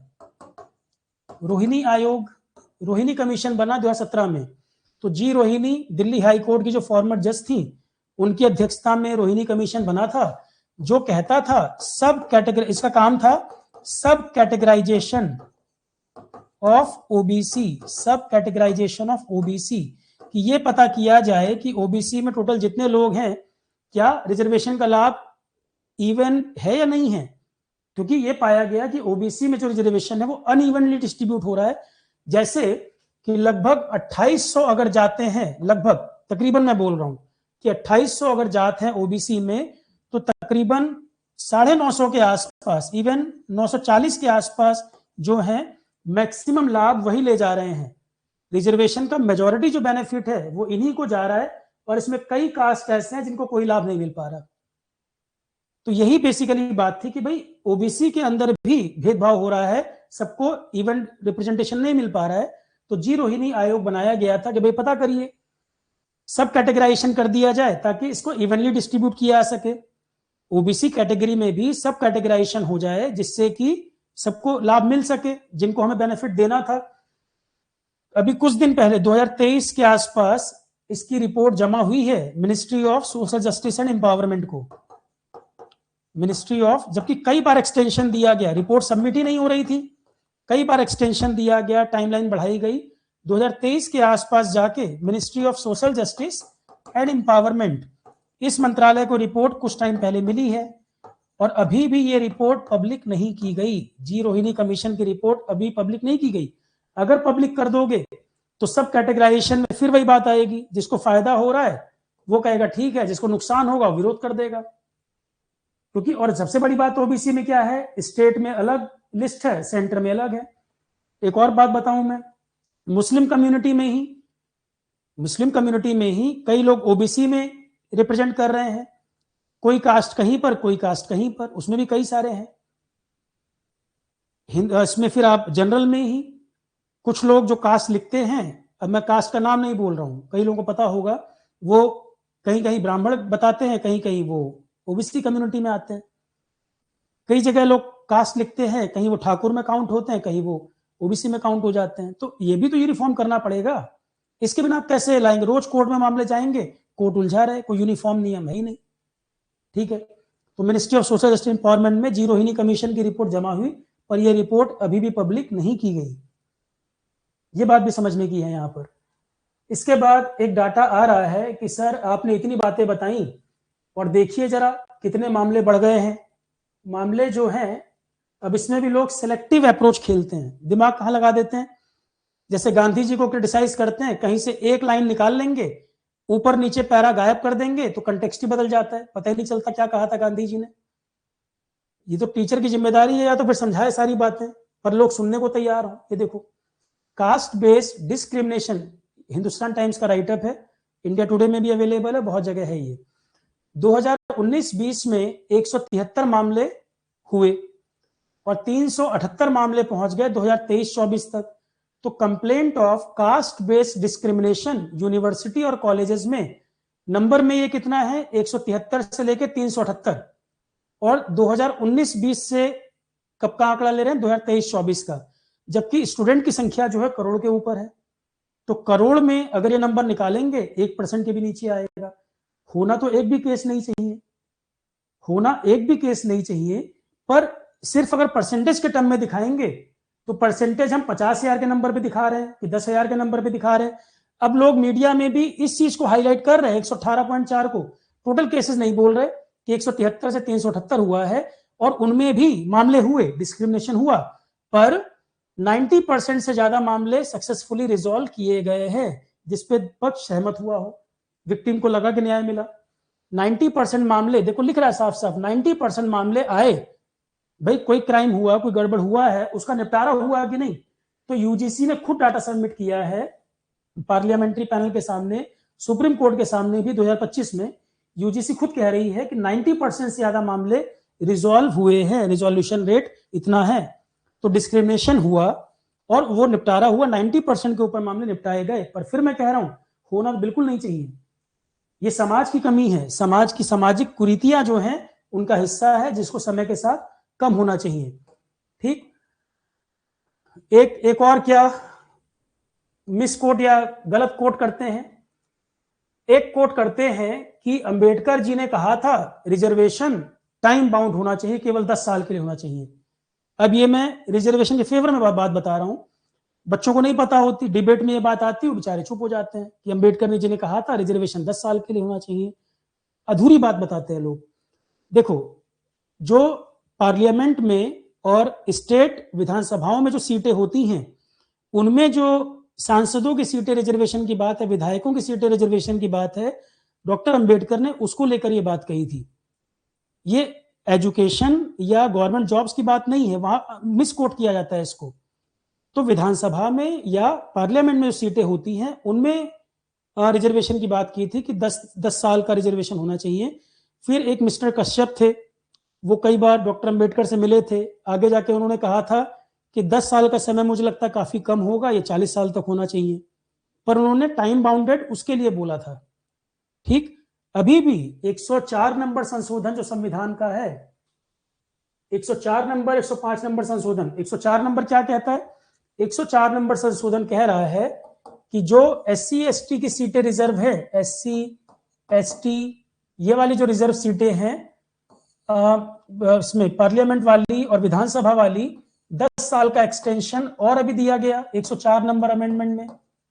104 नंबर संवैधानिक संशोधन 2030 तक के लिए जो रिजर्वेशन है पार्लियामेंट में और विधानसभा में SC ST सीटों का, उसको बढ़ाया गया है। एंग्लो इंडियन की सीट होती थी, उसको खत्म किया गया है। एंग्लो इंडियन की सीट जो होती थी 2 लोकसभा वगैरह में, वो खत्म कर दी गई, विधानसभा में भी होती थी, तो एंग्लो इंडियन सीटों को खत्म किया गया है और SC ST रिजर्वेशन को 10 साल और एक्सटेंड किया गया है कि पार्लियामेंट में और विधानसभा में जो सीटें रिजर्व होंगी उनमें 10 साल का जो एक्सटेंशन है और दिया गया। तो BR अम्बेडकर जो बोल रहे थे, डॉक्टर अम्बेडकर ने इस चीज के लिए कहा था कि ये शुरू में उन्होंने कहा 10 साल टाइम बाउंड होना चाहिए, फिर 40 साल तक उनका मानना था, पर इसके लिए उन्होंने फाइनाइट टाइम की बात की थी, जो टाइम को और ज्यादा हो चुका है क्योंकि डिस्क्रिमिनेशन अभी खत्म नहीं कर पाए हम लोग। ठीक, या अगर आप रिजर्वेशन यहां पार्लियामेंट में भी अगर आप ये मुद्दा उठाएंगे तो भी बवाल मच जाएगा। 105 नंबर संशोधन संविधान में क्या कह रहा है? 105 नंबर अमेंडमेंट संविधान में क्या कह रहा है? स्टेट गवर्नमेंट और यूनियन टेरिटरी, 2021 में जो लॉ आया, स्टेट गवर्नमेंट और यूनियन टेरिटरी को यह अधिकार है वो सोशली एजुकेशनली बैकवर्ड क्लास तय करे अपने यहाँ, सोशली एजुकेशनली बैकवर्ड क्लास अपने यहाँ डिसाइड करें, स्टेट गवर्नमेंट और यूनियन टेरिटरी। ये 105 नंबर अमेंडमेंट है। तो सेंटर की लिस्ट और स्टेट की लिस्ट आप देखते हैं, उनमें वेरिएशन भी बहुत मिल रहा है, तो यूनिफॉर्मिटी लाने की दिशा में भी काम करने की जरूरत है। ठीक, तो कुछ कुछ जो मिसकंसेप्शन वगैरह थे वो हमने यहाँ बताए। अब इसमें एक बात जो जिस पे हम चर्चा नहीं कर रहे कि सर आपको क्या लगता है इस प्रकार की चीजें जो आ रही है बीच बीच में क्यों आ रही है? देखो, 2 चीजें जो मैं अपनी एनालिसिस समझ पाया, मेरी जो थोड़ी बहुत जानकारी या थोड़ी बहुत समझ है चीजों को लेकर, मैं जो एनालाइज कर पाया हूं, जो गवर्नमेंट इस समय जो गवर्नमेंट है, पहले भी होता था पर अभी बहुत एग्रेसिव मोड में हो रहा है कि 24/7 इलेक्शन मोड में रहना, और ये इस पे कोई डिनाई नहीं करेगा, सबको दिख रहा है कि 24/7 चाहे पंचायत का चुनाव हो, चाहे विधानसभा हो, लोकसभा, कोई चुनाव हो, दिन रात चुनाव ही चल रहा है। अभी भी चुनाव हाल फिलहाल में होने हैं तमिलनाडु, विद इन 1 ईयर चुनाव जो होने, केरल होना है, तमिलनाडु होना है, यूपी 27 में होगा। तो ये कुछ चुनाव है सामने नजर आ रहे हैं। तो इसका मतलब कोई भी एक्शन कि जहां रविशंकर प्रसाद जैसे लॉयर भी बैठे हुए हैं और 2012 का लॉ जहां पर राइट टू डिफेंड था, देखिए अगर कहीं कोई चीज नहीं लिखी है तो समझ में आता है कि भाई ये चीज ध्यान में नहीं आई होगी और भूल नहीं लिख पाए होंगे, दिमाग में नहीं आ पाया होगा। पर कहीं कोई लॉ 2012 का लॉ है, जब आप 2026 का ड्राफ्ट फ्रेम कर रहे होंगे तो इसको भी सामने रख के बैठे होंगे। कोई क्लॉज नहीं था, एकदम नया थॉट दिमाग में आकर उसको लिख पाना मुश्किल काम है। पर अगर पहले कोई चीज लिखी है और वहां से उसको डिलीट करके हटा रहे हैं आप, तब तो डेलिबरेटली किया जा रहा है। नहीं होता, आप सोच के नहीं लिख पाए, हम मान सकते थे, पर जो पहले नियम था और आप उसको डाइल्यूट कर दे रहे हैं, उसको हटा रहे हैं, तो ये तो नहीं माना जा सकता कि ये अनजाने में हो गया, देख नहीं पाए, जान नहीं पाए। लिखी हुई चीज अगर हटाई जा रही है तो ये डेलिबरेट अटेम्प्ट माना जाएगा, क्यों नहीं माना जाएगा? डेलिबरेटली किया गया इसका मतलब, इसलिए भी लोग नाराज हैं। तो जो भी चुनाव होने, देखो मुझे समझ क्या आता है, मुझे भी फिलहाल समझ आता है, जहां तक पॉलिटिक्स की बात इसमें है, एंगल बिल्कुल है, पॉलिटिकल एंगल भी इन्वॉल्व है। नहीं तो अलग से ओबीसी कैटेगरी को ऐड करना, फिर राइट टू डिफेंड ना देना, क्योंकि सवर्ण वोट जो है वो तो क्लियर, अभी कहां जाएंगे, विपक्ष कमजोर इतना है कि हमें मिलना है, बाकी जो वोट है उसको साध लें, क्योंकि विपक्ष जो है पीडीए की राजनीति कर रहा है, पिछड़ा दलित अगले की राजनीति जो विपक्ष कर रहा है, तो सवर्ण तो मेनली खासकर एक ही पार्टी को वोट परसेंटेज ज्यादा है, पिछड़ा दलित वोट यहां वहां ना छिटके, इसके लिए आपको एनालिसिस करनी होगी 2014 का चुनाव, 2019 का चुनाव, 2024 का चुनाव, ये 3 कंपैरिजन करने पड़ेंगे। मैंने फिर आपसे कहा, आप एग्री करिए, डिसएग्री करिए, आपको लग रहा है सर थोड़ा सही नहीं बता पा रहे हैं, कुछ और इसमें हिडन बात है, ये 3 एनालिसिस आप कर लीजिए जो मैंने खुद किया। आपने देखा कि 2024 में स्थिति ये बन गई, क्लियर मेजोरिटी भी नहीं मिल पाई, और आप दलित वोट परसेंटेज भी या ओबीसी वोट भी आप कंपेयर कर लेना, तीनों में कितना कहां से कहां गया। 2014 में कितना वोट मिला इनको, 19 में कितना मिला, और जो पार्टी दुनिया की सबसे बड़ी पार्टी है, थिंक टैंक कितना मजबूत है, 24/7 चुनाव में लगे हैं, तो उनके पास डाटा नहीं होगा, एसआईआर का भी डाटा अवेलेबल हो रहा है। तो 2024 में क्लियर मेजोरिटी भी लाना मुश्किल हो गया, और जितने वोट छिटके आप उसमें सिर्फ ये देख लेना, दलित वोट कितना छिटका, ओबीसी वोट कितना छिटका, दलित वोट कितना गया और ओबीसी वोट कितना इनसे दूर चला गया। तो जो भी अटेम्प्ट किए जा रहे हैं कहीं ना कहीं उसको साधने के लिए किए जा रहे हैं, जो जनता चाहती है वो सरकार करके दे रही है। जनता को मंदिर चाहिए, मंदिर बन रहा है, स्कूल कॉलेज नहीं बन रहा है, नेहरू को गालियां दे रहे हैं, आईआईटी आईआईएम नेहरू के टाइम जितने बने, अब आप कितने बना रहे हैं वो बताओ, उस पर कोई सवाल नहीं है। तो एक तो मुद्दा ये है कि चुनाव में वोट कैसे खींचे जाए, तमिलनाडु है, केरल है, यूपी भी है, तो परसेंटेज के हिसाब से वोट कैसे मिलेगा, वोट बैंक पॉलिटिक्स तो है ही।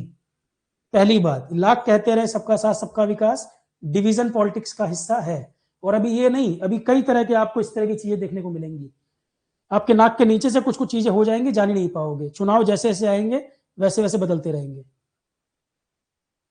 दूसरा, अभी हाल फिलहाल में लगातार पेपर लीक की घटनाएं हुई, और ये सीधा सीधा जो कानून है ये यूनिवर्सिटी कॉलेज से जुड़ा है, यूनिवर्सिटी कॉलेज से जुड़ा है। स्टेट वगैरह में, यूपी में खासकर, एक एग्जाम भी ढंग से नहीं करा पाए। आरओ देख लो, अभी आप यूपीपीएससी एई देख लो, एक पेपर भी ढंग से नहीं करा पा रहे हैं, लगातार घटनाएं हो रही हैं। और आपको सोच के हैरानी होगी, कई लोगों को शायद नहीं भी पता हो, सेंट्रल गवर्नमेंट में तकरीबन 10 लाख वैकेंसी खाली हैं, मिनिस्ट्रीज में, डिपार्टमेंट्स में, रेलवे सब मिला लोगे 10 लाख लगभग सीटें वैकेंट हैं।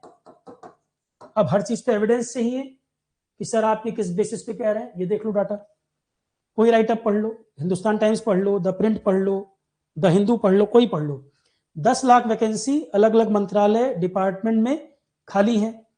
ये पार्लियामेंट के सामने बात रखी गई, 10 लाख वैकेंसी खाली है, और उसमें भी कुछ लोग इतनी बेवकूफी कर रहे हैं, इन वैकेंसी में भी कुछ लोग मीडिया वगैरह पे डाटा चला रहे हैं कैटेगरी वाइज, ओबीसी की इतनी खाली है, एससी की इतनी खाली है, तो जो गवर्नमेंट चाह रही है वही तुम कर रहे हो। यूनाइट होकर नहीं बोल पाओगे कि 10 लाख सीटें भरी जाएं। कोई कह रहा है ओबीसी कितनी खाली है, कोई एससी कितनी खाली है, देखो देखो जनरल का परसेंटेज कम है। तो इस प्रकार की पॉलिटिक्स में मोहरा बन रहा है, वो बना रहा है और आप बन रहे हो, वही वो चाहते ही है। अब मुझे बताओ, पेपर लीक की घटनाएं हैं या वैकेंसीज की घटनाएं हैं, इन पर बात होनी चाहिए। लोग यूनाइट होकर विरोध कर रहे थे, एसएससी ऑफिस का गेट जाम कर दे रहे थे। अब जब इतना डिवीजन होगा, अपने में ही लोग एक दूसरे को गालियां बकेंगे। अभी तक हिंदू को मुसलमान से खतरा हो रहा था, अब हिंदू में ही एक दूसरे को खतरा हो रहा है। तो खतरा किसी को नहीं हो रहा भाई, कुर्सी को खतरा हो रहा है। और जब उनको लगेगा कोई पावर का रूप ले रहा है, आपस में डिवाइड कर दो। अब यूनाइट होकर कौन सा प्रोटेस्ट कर लोगे, जरा बताओ। अगर भाई यूथ के लिए है ना। और मुझे दूसरी बात ये बताओ, 18-20 साल के बच्चे, 21 साल के बच्चे उतना ही डिस्क्रिमिनेशन की और जात की बातें करते हैं जो 40 साल से ऊपर वाले करते थे। मतलब पुरानी पीढ़ी और नई पीढ़ी बराबर लेवल पे चल रही है क्या?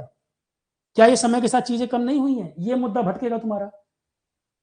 मैं इतने साल से पढ़ा रहा हूँ, 14-15 साल हो गए, 7 लाख से ऊपर बच्चे पढ़ा दिए। इंजीनियरिंग सर्विसेज में ही रेलवे विड्रॉ हुआ, IRMS आएगा, फिर रेलवे ऐड हो गया। CGPTM का एग्जाम हुआ, इतनी इरेगुलरिटी हुई, और जो एजुकेशन मिनिस्टर थे, स्टेटमेंट जाके पढ़ लीजिए क्या क्या थे। दुनिया भर का विरोध मैंने उस पर भी किया था, पर उसमें CGPTM का एग्जाम कितनी इरेगुलरिटी हुई थी, कितनी बार हो रहा है, बच्चे इतना ट्रैवल करके जा रहे हैं पेपर देने, वहां पता लगा पेपर लीक हो गया, जनरल डब्बे में लटक के जा रहे हैं, फिर परेशान हो रहे हैं। तो टीचर तो पूरे स्टूडेंट की बात कर रहा है ना, मैं तो यहाँ कोई SC ST OBC जनरल की बात नहीं कर, मैं सबके लिए बात कर रहा हूँ, और ये सबके लिए है भाई। रिजर्वेशन का फायदा तब तो मिलेगा जब वैकेंसीज आएंगी। मुझे सिंपल सी एक बात का जवाब दे दो, रिजर्वेशन का फायदा तभी तो मिल पाएगा भाई, जॉब्स में बेनिफिट मिलना चाहिए, जॉब्स में फायदा मिलना चाहिए, और दूसरा आपको एजुकेशन में बेनिफिट मिलना चाहिए। तो एजुकेशन में तो समय के साथ SC ST OBC रिप्रेजेंटेशन बढ़ा है, इसको तो कोई नहीं मना कर देगा। आप कह रहे हैं कुलपति कितने बने, किस कास्ट का है? कुलपति से मतलब है कि टोटल बच्चे कितने एनरोल हो रहे हैं वो बताओ, और कुलपति गिन रहे हो तो फिर सारे डिपार्टमेंट, सारे विभाग गिनो, फिर इंडिया में जितने हैं पूरा चार्ट बनाओ, सेलेक्टिव ना होके। और जॉब्स में रिजर्वेशन पर जॉब आ कितनी रही ये बता दो। अब फिर क्या बात होती है, स्टेट में चुनाव होंगे, मुद्दा सिर्फ रिजर्वेशन में दिक्कत नहीं है, जो नीडी है उसको देते। अब हरियाणा में चुनाव हुए तो कह रहे हैं प्राइवेट कंपनीज में रिजर्वेशन कर दो, फिर कह रहे हैं जुडिशियरी में कुछ खास जात के लोग बैठे वो भेदभाव कर रहे हैं, जुडिशियरी में कर दो रिजर्वेशन। ये कहां जाके रुकेगा? फिर रॉकेट गिनेंगे, फिर कितनी गाड़ियां SC ST OBC चला रहे हैं वो काउंट करेंगे, फिर हाईवे पे कौन किधर से निकलेगा ये भी काउंट करेंगे। किस तरफ जा रहे हैं? जितना आगे आए हैं उतना वापस पीछे जाना है, 1000 साल पीछे होके तब मानेंगे। और दूसरा कंपटीशन आपका चाइना से हो रहा है, जो कि $20 ट्रिलियन इकोनॉमी, और आप $4 ट्रिलियन पे हो। 80 करोड़ जनता, फ्री राशन। कुछ लोग कह रहे हैं सर EWS को रिजर्वेशन मिला तब तो कुछ नहीं बोले। अरे भैया 80 करोड़ जनता फ्री राशन पे टिकी है, अब कुछ बातें बोलूंगा तो सर पकड़ के बैठ जाओगे। 80 करोड़ जनता फ्री राशन पे टिकी है, और BPL क्राइटेरिया देख लो निकाल के, बिलो पॉवर्टी लाइन कितने लोग भारत में एग्जिस्ट करते हैं ये नंबर देख लो, और कितनी जनता 150 करोड़ में से 80 करोड़ फ्री राशन खा रही है देख लो। इसका मतलब दोनों डाटा गलत है। फिर तो जितने BPL में है अगर उनको ही फ्री राशन देते तो कोई बात नहीं थी। आप BPL क्राइटेरिया कंपेयर कर लीजिए, फ्री राशन कितनों को दे रहे हैं कंपेयर कर लीजिए। और जब 80 करोड़ जनता फ्री राशन खा रही है तो क्या उनको अच्छी शिक्षा और अच्छा स्वास्थ्य मिल पा रहा होगा? क्योंकि सरकारी अस्पताल की हालत क्या है, सरकारी स्कूलों की हालत क्या है, अच्छी तरह आपको मालूम है। और 80 करोड़ जनता फ्री राशन खा रही है तो क्या वो प्राइवेट इलाज ले पा रहे होंगे, प्राइवेट शिक्षा मिल पा रही होगी? प्राइवेट इलाज में आप कह देंगे सर आयुष्मान भारत कार्ड तो है, पर आयुष्मान भारत 5 लाख का इंश्योरेंस कवर कर रहा है, और आजकल नॉर्मल बीमारी में सर्जरी भी करना पड़ जाए तो 10-15 लाख रुपए नॉर्मल हो गया। कितने घंटे भी इस पे बोला जा सकता है, पर अब दिक्कत वही, वीडियो आएगा कुछ लोग बाल की खाल निकालेंगे। अगर लाइव सेशन में रहें तो सीधा पूछे, सीधा टीचर जवाब दे देगा, क्योंकि लिख लिख के 50 बार मैसेज करना पॉसिबल नहीं है, और 50 लोगों को एक आध भी मैसेज करे वो भी नहीं पॉसिबल है। तो 80 crore free ration, EWS criteria की बात कर रहे हैं भाई, EWS कितने परसेंटेज लोगों को कवर कर रहा है? और ये बताइए OBC भी स्टेट में अलग, सेंटर में अलग। कई लोग किसी स्टेट में OBC में है, सेंटर में अलग उस लिस्ट में है, EWS लाभ में वो भी कवर हो जाते हैं। और कितने परसेंट को रिप्रेजेंट कर रहा है? और मैं तो कह रहा हूं फाइनेंशियल नीडी जो हो सबको फायदा मिलना चाहिए। तो फाइनेंशियल नीडी वालों में क्या SC ST को फीस का लाभ नहीं मिलता? क्या एज रिलैक्सेशन नहीं है? कई प्रकार के लाभ तो है, पर EWS को फिर आप लेके पकड़ के बैठ गए। मैं तो सिंपली आपसे एक बात कहता हूं, देखो कंक्लूजन मेरा फाइनली ये है, देश को फाइनली क्या बनना है 50 साल में, 100 साल में, 200 साल में? क्या कोई चाहेगा ये डिस्क्रिमिनेशन चलता रहे? मूल मुद्दा ये है, समाज में डिस्क्रिमिनेशन होता है, और डिस्क्रिमिनेशन के साथ साथ दहेज की समस्या भी है, उसके अलावा ये निर्भया कानून जो वो समस्याएं भी है, क्राइम अगेंस्ट वुमेन, साफ सफाई भी है, पॉल्यूशन भी मुद्दा है, पॉल्यूशन कम होना चाहिए, पीने का पानी लोगों को साफ मिले, गरीबी दूर हो, रोजगार मिले, 50 मुद्दे हैं देश के सामने, सड़कें ठीक हो, करंट लगने से स्टूडेंट की डेथ नहीं हो जाए, बेसमेंट में पानी भरने से ना मर जाए, मुद्दे कई हैं, इंफ्रास्ट्रक्चर मतलब। तो डिस्क्रिमिनेशन कई प्रकार से है, बेसिक अमेनिटीज नहीं है, यही मूल मुद्दे हैं, बेसिक अमेनिटीज नहीं है। या आप और जोड़ना चाहें तो आप कह दे भाई डिस्क्रिमिनेशन, बेसिक अमेनिटीज और स्टैंडर्ड ऑफ लिविंग इंप्रूव करे। स्टैंडर्ड ऑफ लिविंग में आपका हेल्थ भी आ जाएगा, एजुकेशन भी आ जाएगा, ये सब आ जाएंगे। तो डिस्क्रिमिनेशन अगर कम करना है, ये सामाजिक बीमारी है, इसको कम करने के लिए स्कूल्स, फैमिलीज, सोसाइटी, आपके आसपास कोई ऐसी चीज कर रहा हो उसको देखकर हंसिए नहीं, उसको डांटिए, डिस्करेज करिए कि भैया तू ये घटना कर रहा है और तेरे भरोसे झेलना पड़ता है कईयों को। जो भी समाज में इस प्रकार की चीजें कर रहे हैं, समाज तो वो भी है, रोड पे एक्सीडेंट हो रहा है फोटो खींच रहे हैं, वहां तो डिस्क्रिमिनेशन की बात नहीं है, तो माइंडसेट की बात है। इस मानसिक बीमारी का रूप है ये कि व्यक्ति मर रहा है, रील बना रहे हैं। नोएडा में भी आपने देखा, इंजीनियर एक डूब गया, कई लोग खड़े हैं, रील बना रहे, फोटो बना ले रहे हैं, पर डूब कर कूद के उसको बचाने नहीं जा रहे कि तैर के उसको बचाने का प्रयास करें। ये तो सामाजिक समस्या है भाई। तो school, family, society, road race के मामले, राह चलते चलते किसी को झगड़ा हो रहा है, कोई किसी को गोली मार दे रहा है, कोई बुजुर्ग को धक्का दे रहा है, ये समस्याएं तो सामाजिक है ना, माइंडसेट का बात है। तो हमारा स्कूल, फैमिली, सोसाइटी, पहले तो एथिक्स एंड मोरल सिखाया जाए, एथिक्स एंड मोरल लोगों को सिखाया जाए, तो स्कूल लेवल से ही ये चीज इंप्रूव करनी होगी। यूथ भी आजकल किस प्रकार की भाषा का इस्तेमाल कर रहा है, किस प्रकार का कंटेंट लोग ऑनलाइन डाल रहे हैं। अच्छे अच्छे स्कूलों के बच्चे गाली गलौज की भाषा में आपस में बात कर रहे हैं, उनको कूल फील हो रहा है। तो इसको सही करना पड़ेगा ना, एथिक्स एंड मोरल स्कूल्स की जिम्मेदारी बढ़ जाती है। कोचिंग्स को भी जोड़ दो स्कूल के साथ, हर चीज खत्म करने की बात करेंगे, कोचिंग खत्म कर दो, ये खत्म कर दो, मेडिकल कॉलेज बंद हो रहा है, थाली बजा रहे, ताली बजा रहे हैं। अरे भाई इंटीग्रेट करने की बात करो। खत्म करना आसान है, क्रिएट करना मुश्किल है। जो रिसोर्सेज हैं उनको यूज करना चाहिए, तो खत्म कर दो, ये भी खत्म, वो भी खत्म। स्कूल भी 12-14 साल कुछ ना पढ़ाए और कोचिंग भी ना पढ़ाए। कोचिंग साल 1.5 साल में इतना पढ़ा देता है जितना स्कूल 12 साल में नहीं पढ़ा रहा, और फीस सारी यहां जा रही है मेनली, तो इनकी जिम्मेदारी नहीं बनती। तो schools, ethics and moral, family की जिम्मेदारी है, बच्चे पर नजर रखें, इस प्रकार की चीजों में इन्वॉल्व ना होता हो। ये तो ये नहीं कि बच्चे के मुंह से गाली निकल रही है तो खुश हो रहे हैं, बच्चा बड़ा कूल है। सामाजिक समस्याएं हैं, इनके सॉल्यूशन यहां से। और दूसरी बात, हर 10 साल में, मैं कोई 5 साल भी नहीं बोल रहा हूं, जब आप पार्लियामेंट में या विधानसभा में 10-10 साल में रिवीजन कर रहे हैं, सीटें एक्सटेंड करते हैं, 10-10 साल में रिवीजन होना चाहिए। मैं स्ट्रॉन्ग बिलीवर हूं इस बात में। कोई कुछ भी समझे अच्छा या बुरा, मैं क्लियर कहता हूं, कोई पॉलिसी लाए हैं इनफाइनाइट टाइम के लिए नहीं होनी चाहिए। वो एक टूल की तरह, एक वेपन की तरह इस्तेमाल नहीं होनी चाहिए। सामाजिक समस्या है डिस्क्रिमिनेशन, डिस्क्रिमिनेशन है, इसलिए रिजर्वेशन जरूरी है। हमारा जोर होना चाहिए सरकार का, डिस्क्रिमिनेशन को कम किया जाए, और जैसे जैसे डिस्क्रिमिनेशन कम किया जाए, रिजर्वेशन भी उस प्रपोर्शन में नीचे लाया जाए। देश को आगे बढ़ाने की दिशा में सोचें। 100 साल 50 साल में जाति सिस्टम और ये भेदभाव, धर्म भेदभाव खत्म करें, देश को बचाने की सोचें। समस्याएं और बड़ी बड़ी हैं, देश रहेगा तब ये सब भी रहेगा। बहुत बड़ी समस्या आपके लिए चाइना है भविष्य में। ठीक, तो 10-10 साल में रिवीजन होना चाहिए। रिवीजन भी क्या, इसमें भी समझ लो, अधूरी बात समझ के रिएक्ट नहीं करना। रिजर्वेशन में भी जिन कैटेगरी को जो रिजर्वेशन है वो उनको है, तो चाहे SC ST कैटेगरी है, चाहे OBC कैटेगरी है, जितने लोगों को लाभ मिल चुका है वो फिल्टर होकर अलग हो और उसी कैटेगरी के और लोगों तक लाभ आए। क्योंकि रिजर्वेशन लिमिटेड है, पॉपुलेशन ज्यादा है, एक बस के अंदर लोग भरते ही चले जाएंगे, उतरेगा कोई नहीं, तो बस की कैपेसिटी लिमिटेड है।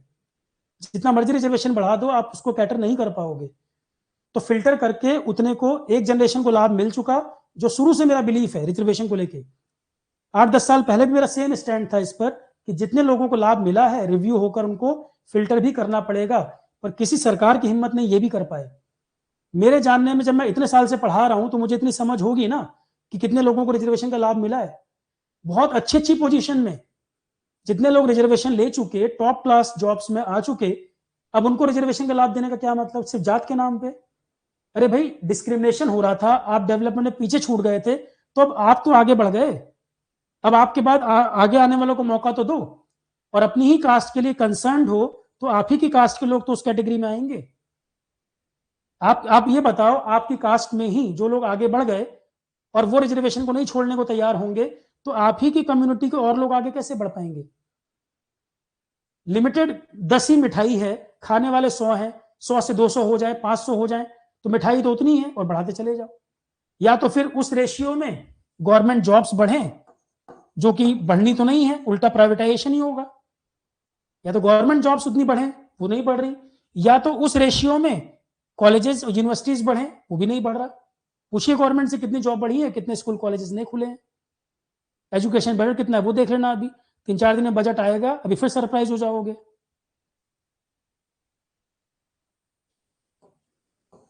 मतलब सोचो, ये स्थिति है। मुझे ये बताओ, 10th क्लास पास किए होगे और जब आपको डिसाइड करना पड़ा होगा कि मैं स्कूल में साइंस लूंगा, कॉमर्स लूंगा कि आर्ट्स लूंगा, 10th में किसी बच्चे के नंबर कम हो गए पर वो पढ़ना साइंस चाहता है, ले पाओगे? क्या पाओगे? रिजर्वेशन के आधार में मुझे साइंस मिल जाना चाहिए था। बताओ, स्कूल के अंदर साइंस कॉमर्स आर्ट्स में कोई पढ़ना चाहे साइंस, नंबर कम आ गए बेचारे के मैथ में, कई स्कूल ऐसे हैं साइंस देंगे ही नहीं, पढ़ना चाहता है वो साइंस। और कैसे स्कूल ने तय कर लिया कि वो 10th क्लास वाला आगे जाके APJ अब्दुल कलाम नहीं हो सकता था? दुनिया भर के उदाहरण है, नंबर कम थे पर आगे जाके बहुत आगे बढ़ गया। और कैसे स्कूल ने तय कर लिया कि आर्ट्स खराब ब्रांच है, साइंस अच्छी ब्रांच है, इनमें कैसे कंपैरिजन कर लिया कि कोई भी परसेंटेज लाए आर्ट्स तो मिल जाएगी, साइंस नहीं मिलेगी। यहाँ पे क्यों नहीं रिजर्वेशन की बात आ जाती? तो हमें तो इतने स्कूल कॉलेजेस बनाने चाहिए, इतने IITs IIM बनाने चाहिए कि जो व्यक्ति जो पढ़ना चाहे उसको मौका मिले। इतने स्कूल कॉलेज, इतने इंस्टीट्यूशंस होने चाहिए ताकि जितने लोग पढ़ना चाहें। IIT में आपने इतना कंपटीशन करा दिया, इतना लाख बच्चा अपियर होगा, सीटें लिमिटेड है। अगर आप और IITs और कॉलेजेस बना देते और बच्चों को मौका मिलता, तो भाई एडमिशन में रिजर्वेशन है, 4 साल के पेपर पास करने में रिजर्वेशन तो नहीं था। कई जो इसमें एडमिशन के समय में एडमिशन में रिजर्वेशन है, पर 4 साल के पेपर जो पास करने हैं उसमें रिजर्वेशन तो नहीं है। तो इतने सारे कॉलेजेस, इतनी सारी सीटें होती तो बहुत बच्चों को मौका मिल जाता। और चाइना की कंपटीशन की जो बात करते, तो क्या पता कि आज बच्चा जो कमजोर था आगे जाके बहुत मेहनत करता। मैं अपना उदाहरण देता हूं, 7th क्लास में मैथमेटिक्स 7th 8th तक मेरा अच्छा नहीं था, मैं ट्यूशन अफोर्ड नहीं कर सकता था। और मैथमेटिक्स बेसिक तो किसी को पढ़ाना पड़ेगा भाई। मैं 7th 8th तक मैथ्स मेरा अच्छा नहीं था, पर जो इंग्लिश है या साइंस है सब पढ़ लेते थे, रीडिंग से काम चल जा रहा है, समझ आ जा रहा है। यूट्यूब जैसी सुविधा भी सन 2001 2000 में तो नहीं थी। अब उसमें स्कूल टीचर ने एक बार क्या कह दिया फादर से कि ये लाइफ में कुछ भी कर ले, मैथ्स नहीं कर सकता। वो बात दिमाग में बैठ गई। 9th क्लास में एक फ्रेंड था, उसने हेल्प करना शुरू किया, मैथ्स में पढ़ना शुरू किया, हमने प्रैक्टिस करना शुरू की। करते करते करते मैथ्स इतना अच्छा हो गया कि मैथ्स सबसे अच्छा हो गया, बाकी सब्जेक्ट से बेटर मैथ्स हो गया। मतलब अभी भी मुझे मैथमेटिक्स अगर मैं कहूं कि मैंने जितनी पढ़ाई की उसमें 50% अकेला मैथमेटिक्स होगा। तो ये आप कैसे तय कर लेंगे कि 8वीं 9वीं कोई बच्चा कमजोर तो आगे जाके कुछ नहीं कर सकता, किसी भी कैटेगरी का हो। अपॉर्चुनिटी बढ़ाए तो सरकार, स्कूल कॉलेजेस ज्यादा बनाए, वैकेंसीज हो, कंपनीज बनाने का मौका मिले, या ये डिवीजन से काम चलेगा? स्कूल कॉलेज नहीं खुलेंगे, वैकेंसीज नहीं आएंगी, तो रिजर्वेशन देके भी क्या कर लोगे?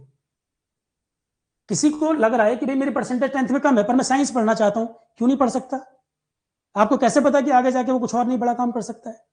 इन चीजों पे हम ध्यान नहीं देते, इस पर किसी का ध्यान ही नहीं जाएगा। और जो भी एग्जाम्पल बोल रहा हूँ, ये 10th वाली जो घटना बोल रहा हूँ, अभी जल्दी घटना है मेरे ही नोन में, कि जब बात करने गया वो कह रहे हैं सर कैसे इस बच्चे को साइंस दे दी जाए, इसको तो मैथ में नंबर कम है, कैसे पता ये आगे परफॉर्म नहीं कर पाएगा?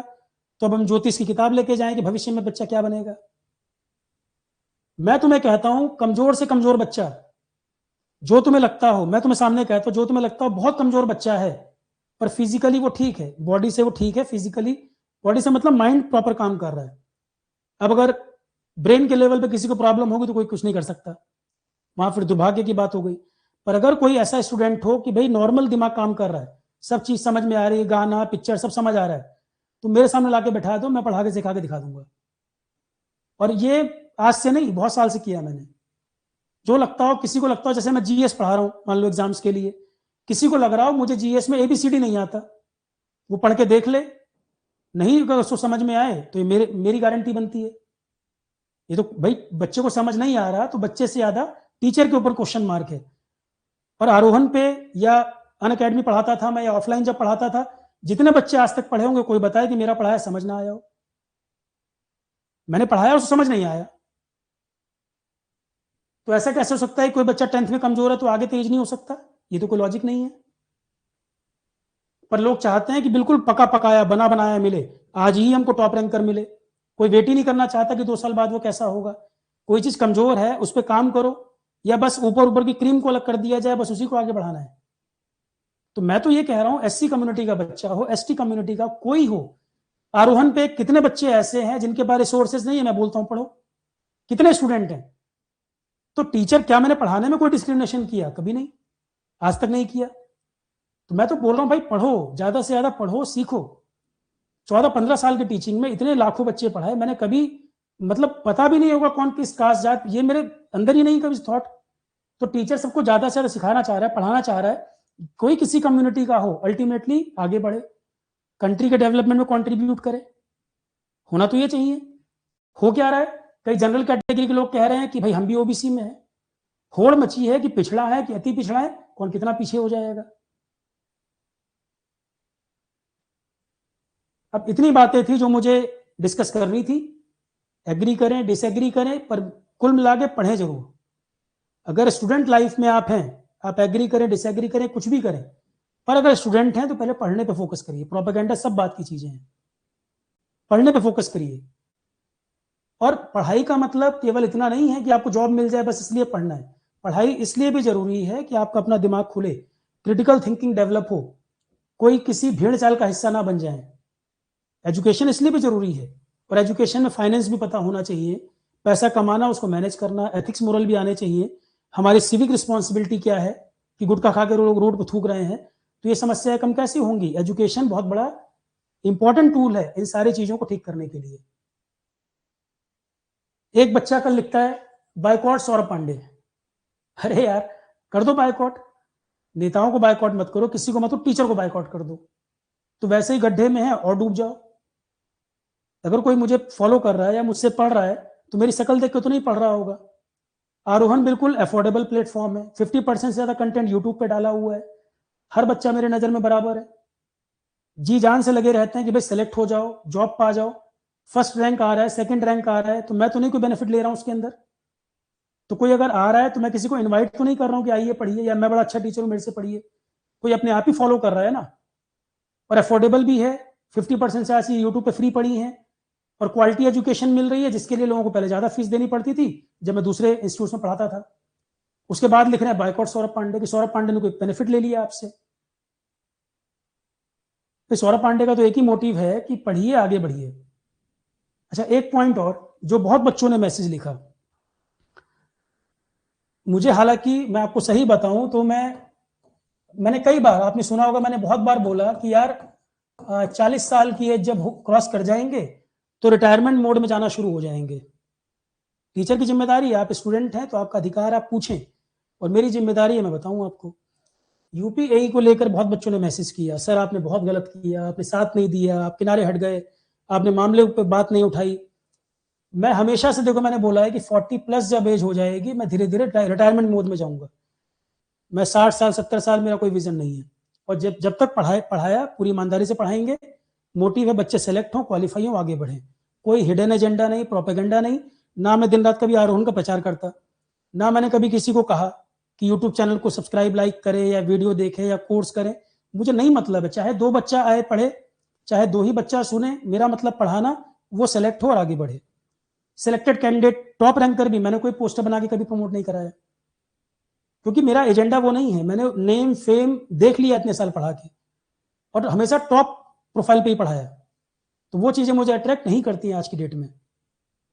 पॉइंट ये है कि एज अब मेरी 41 लगभग होने वाली है, मान लो 41 होने वाली है। लास्ट का 1-1.5 साल, पिछला 1-1.5 साल आप देखेंगे, यूट्यूब पे भी आप देखोगे, 1.5 साल के पहले आपको बहुत सारे वीडियो मिलेंगे जहां मैंने सीजीपी रीडिंग के लिए आवाज उठाई, कहीं कुछ गलत हुआ, पेपर लीक हुआ, बहुत सारे वीडियो मेरे मिलेंगे। पिछले 1-1.5 साल में थोड़ा हेल्थ को प्रायोरिटी देना, फैमिली को टाइम देना, इन चीजों में मेरा ओरिएंटेशन बढ़ा, या खुद को समय देना, क्योंकि इतना लंबा समय हम इसी में लगे रहे कि और चीजों को समय नहीं दिया जाता। पिछला 1-1.5 साल में थोड़ा सा कट ऑफ रहा, आप कह सकते हो। मुझे बहुत सारे एग्जाम का, इन चीजों का कोर्स करा दिया, क्वेश्चन करवा दिए, पढ़ा दिया, काम खत्म। अब जो बाकी चीजें, पेपर लीक हो गया, कोर्ट में चला गया, बहुत सारी चीजों की जानकारी मुझे नहीं है, या इतने लीक हो रहे हैं, इतने कोर्ट में हो रहे हैं, मैं उसमें लगूं तो पूरा दिन लग जाएगा मुझे। तो ये जो मामला है यूपीएई वाला, जरूर टेलीग्राम पे बच्चों ने डाला होगा, क्योंकि डेली 100 से ऊपर क्वेरी कम से कम मुझे आती है, अलग अलग प्रकार की। किसी की पर्सनल लाइफ में दिक्कत है, किसी का कोई कंप्लेंट हो गई, कुछ हो गया, 100 से ऊपर डेली आती है। तो एग्जाम को लेकर भाई मैंने पढ़ाया, मैंने कोई डिस्क्रिमिनेशन नहीं किया, प्री पढ़ा दिया, मेंस पढ़ा दिया, ज्यादा से ज्यादा चीजें आरोहण पे अवेलेबल करा दी, पेपर तक की जो जिम्मेदारी थी मैंने पूरी की। अब उसके बाद वो पेपर लीक हो जाएगा, कोर्ट में चला जाएगा, मुझे नहीं पता पहले से, और मैं खुद आपको कह रहा हूं कि मैं 1-1.5 साल से इन चीजों में कम इन्वॉल्व हूं, इवन मुझे पता भी नहीं क्या है, और मेरा क्या कंट्रीब्यूशन रहा समाज के लिए बोल के बताएं तो फिर उसका मतलब नहीं है। पर आप कोविड के समय का देख लेना, जब 1.5 साल पहले जो जो एग्जाम हुए, कहां पे डिस्क्रिमिनेशन हुआ, वो उठा के देख लेना। मैंने कहा कि नहीं, पिछले 1-1.5 साल में मैं खुद ही कह रहा हूं कि मैं बहुत एक्टिव इन चीजों नहीं रहा, और धीरे धीरे रिटायरमेंट की तरफ मुझे बढ़ना है। मेरा कोई और भी एजेंडा है, चाहे वो स्पिरिचुअलिटी हो, चाहे हेल्थ हो, और भी लाइफ में गोल्स हैं। यूपीएई को लेके बच्चों ने कहा माइग्रेशन पर आप कुछ नहीं बोले सर। भाई जिसके साथ गलत हुआ है, जिसको लग रहा है गलत हुआ है, मामला कोर्ट में चला ही गया, कोर्ट अपना डिसीजन देगा ही, मेरे कहना नहीं कहने से कुछ नहीं होना इसमें। दूसरी बात, माइग्रेशन को लेके मेरा क्या पॉइंट है, जो ओबीसी कैटेगरी है वो जनरल से फॉर्म भर सकता है।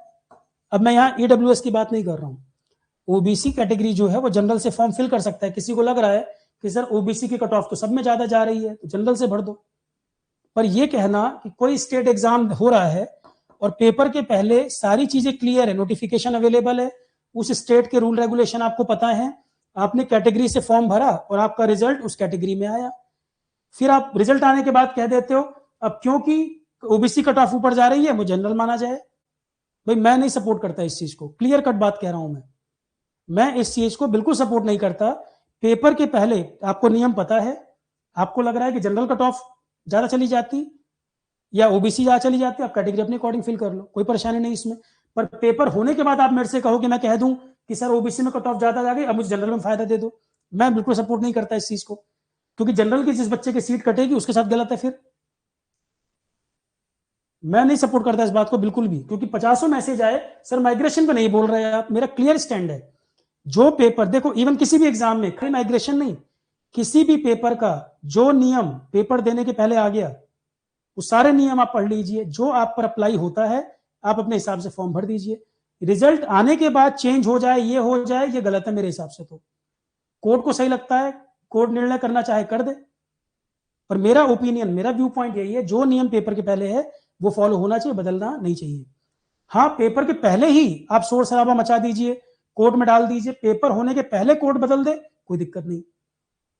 एग्जाम होने के पहले कोर्ट अगर चेंज कर दे, जैसे बिहार में पेपर हुआ, लोगों ने कहा सर जो एक्सपीरियंस्ड जो लोग हैं उनके लिए रिजर्वेशन, यहाँ पे सीटें फिक्स कर दी गई, नंबर फिक्स कर दिए गए, तो पेपर होने के पहले आप कोर्ट में डाल दीजिए, नियम बदल जाए, कोई परेशानी नहीं है। पेपर होने के बाद आप कहेंगे सर माइग्रेशन करके ये चेंज हो जाना चाहिए, दूसरी सीट मिल जानी चाहिए, मैं सपोर्ट नहीं करता। मैं हमेशा स्ट्रेट फॉरवर्ड क्लियर बात करता हूं, गोलमोल नहीं। किसी को सही भी लग सकता है, गलत भी लग सकता है, ठीक है। पर हाँ, अभी तक मैं इस पर चर्चा नहीं कर रहा था क्योंकि मुझे नहीं इतना बड़ा मुद्दा लगा, ना मैं फॉलो कर रहा था। यूपीएई के आरोहण पे कितने बच्चे थे, अच्छे से अच्छा पढ़ाया गया, क्वालिफाई किए, सब अप्रिशिएट कर रहे थे, बहुत बढ़िया पढ़ाया गया। अब वो मामला कोर्ट में चला गया तो मैं तो नहीं जिम्मेदार हूं उसके लिए। माइग्रेशन को लेकर मैंने अपना क्लियर पॉइंट आपको पहले बताया, मैं तब भी कहता तो मैं यही कहता। अलग अलग स्टेट के अलग अलग नियम है यहाँ पर। अब आप कहेंगे उस स्टेट में ये होता है इसलिए इस स्टेट में ऐसा हो जाए, तो जो एग्जाम आप देने जा रहे हैं पहले ही रूल पढ़ लिया करो यार, उसके बाद हल्ला बचाने क्या मतलब है। या तो पेपर होने के पहले ही कोर्ट से चेंज करवा लो वो नियम। अब तो एग्जाम की 3 स्टेज हो गई है ना, अब हो गया है प्री, फिर हो गया है मेंस, और फिर हो गया है कोर्ट, और कोर्ट से डिसीजन, फिर उसके बाद इंटरव्यू। जो 3 स्टेज थी वो 4 स्टेज हो गई है। हर एग्जाम का हालत यही है, कहीं लीक हो जा रहा है, कहीं कोई और मामला आ जा रहा है, प्री दो, फिर मेंस दो, फिर कोर्ट में चला जाए, फिर इंटरव्यू, रिजल्ट ही नहीं आएगा। जैसे घोड़े को एक गाजर लटका दी जाए, ऐसे डंडा लगा के वो गाजर लटका दी जाए, और घोड़े को लग रहा है गाजर है खाने के लिए, वो गाजर मिलेगी नहीं ना, वो खा पाएगा, भागता रहेगा, और गाजर भी उतनी दूरी पे दूर जाती जाएगी, पर वो गाजर को खा भी नहीं पाएगा और ललचाता भी रहेगा। आजकल गवर्नमेंट जॉब ऐसी हो गई है। गवर्नमेंट जॉब आजकल कैसी है, मैं तुम्हें एक इमेज दिखा देता हूं, केवल बेवकूफ बनाने का तरीका हो गया, कुछ नहीं। जॉब मिल कितनों को रही है,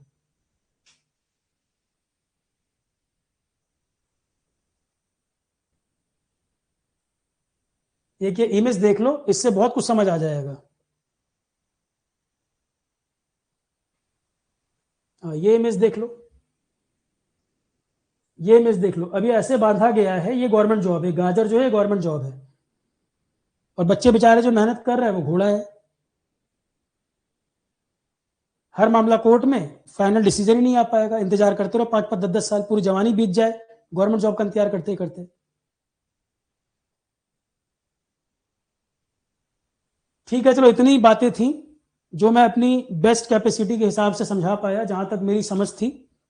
अब उसके बाद भी किसी को लगे सर गड़बड़ कर रहे हैं, सर कोई कास्ट को सपोर्ट कर रहे हैं, या बाइकआउट किया जाए सर को, या सर से नहीं पढ़ा जाए, तो वो भाई आपका अपना विवेक है।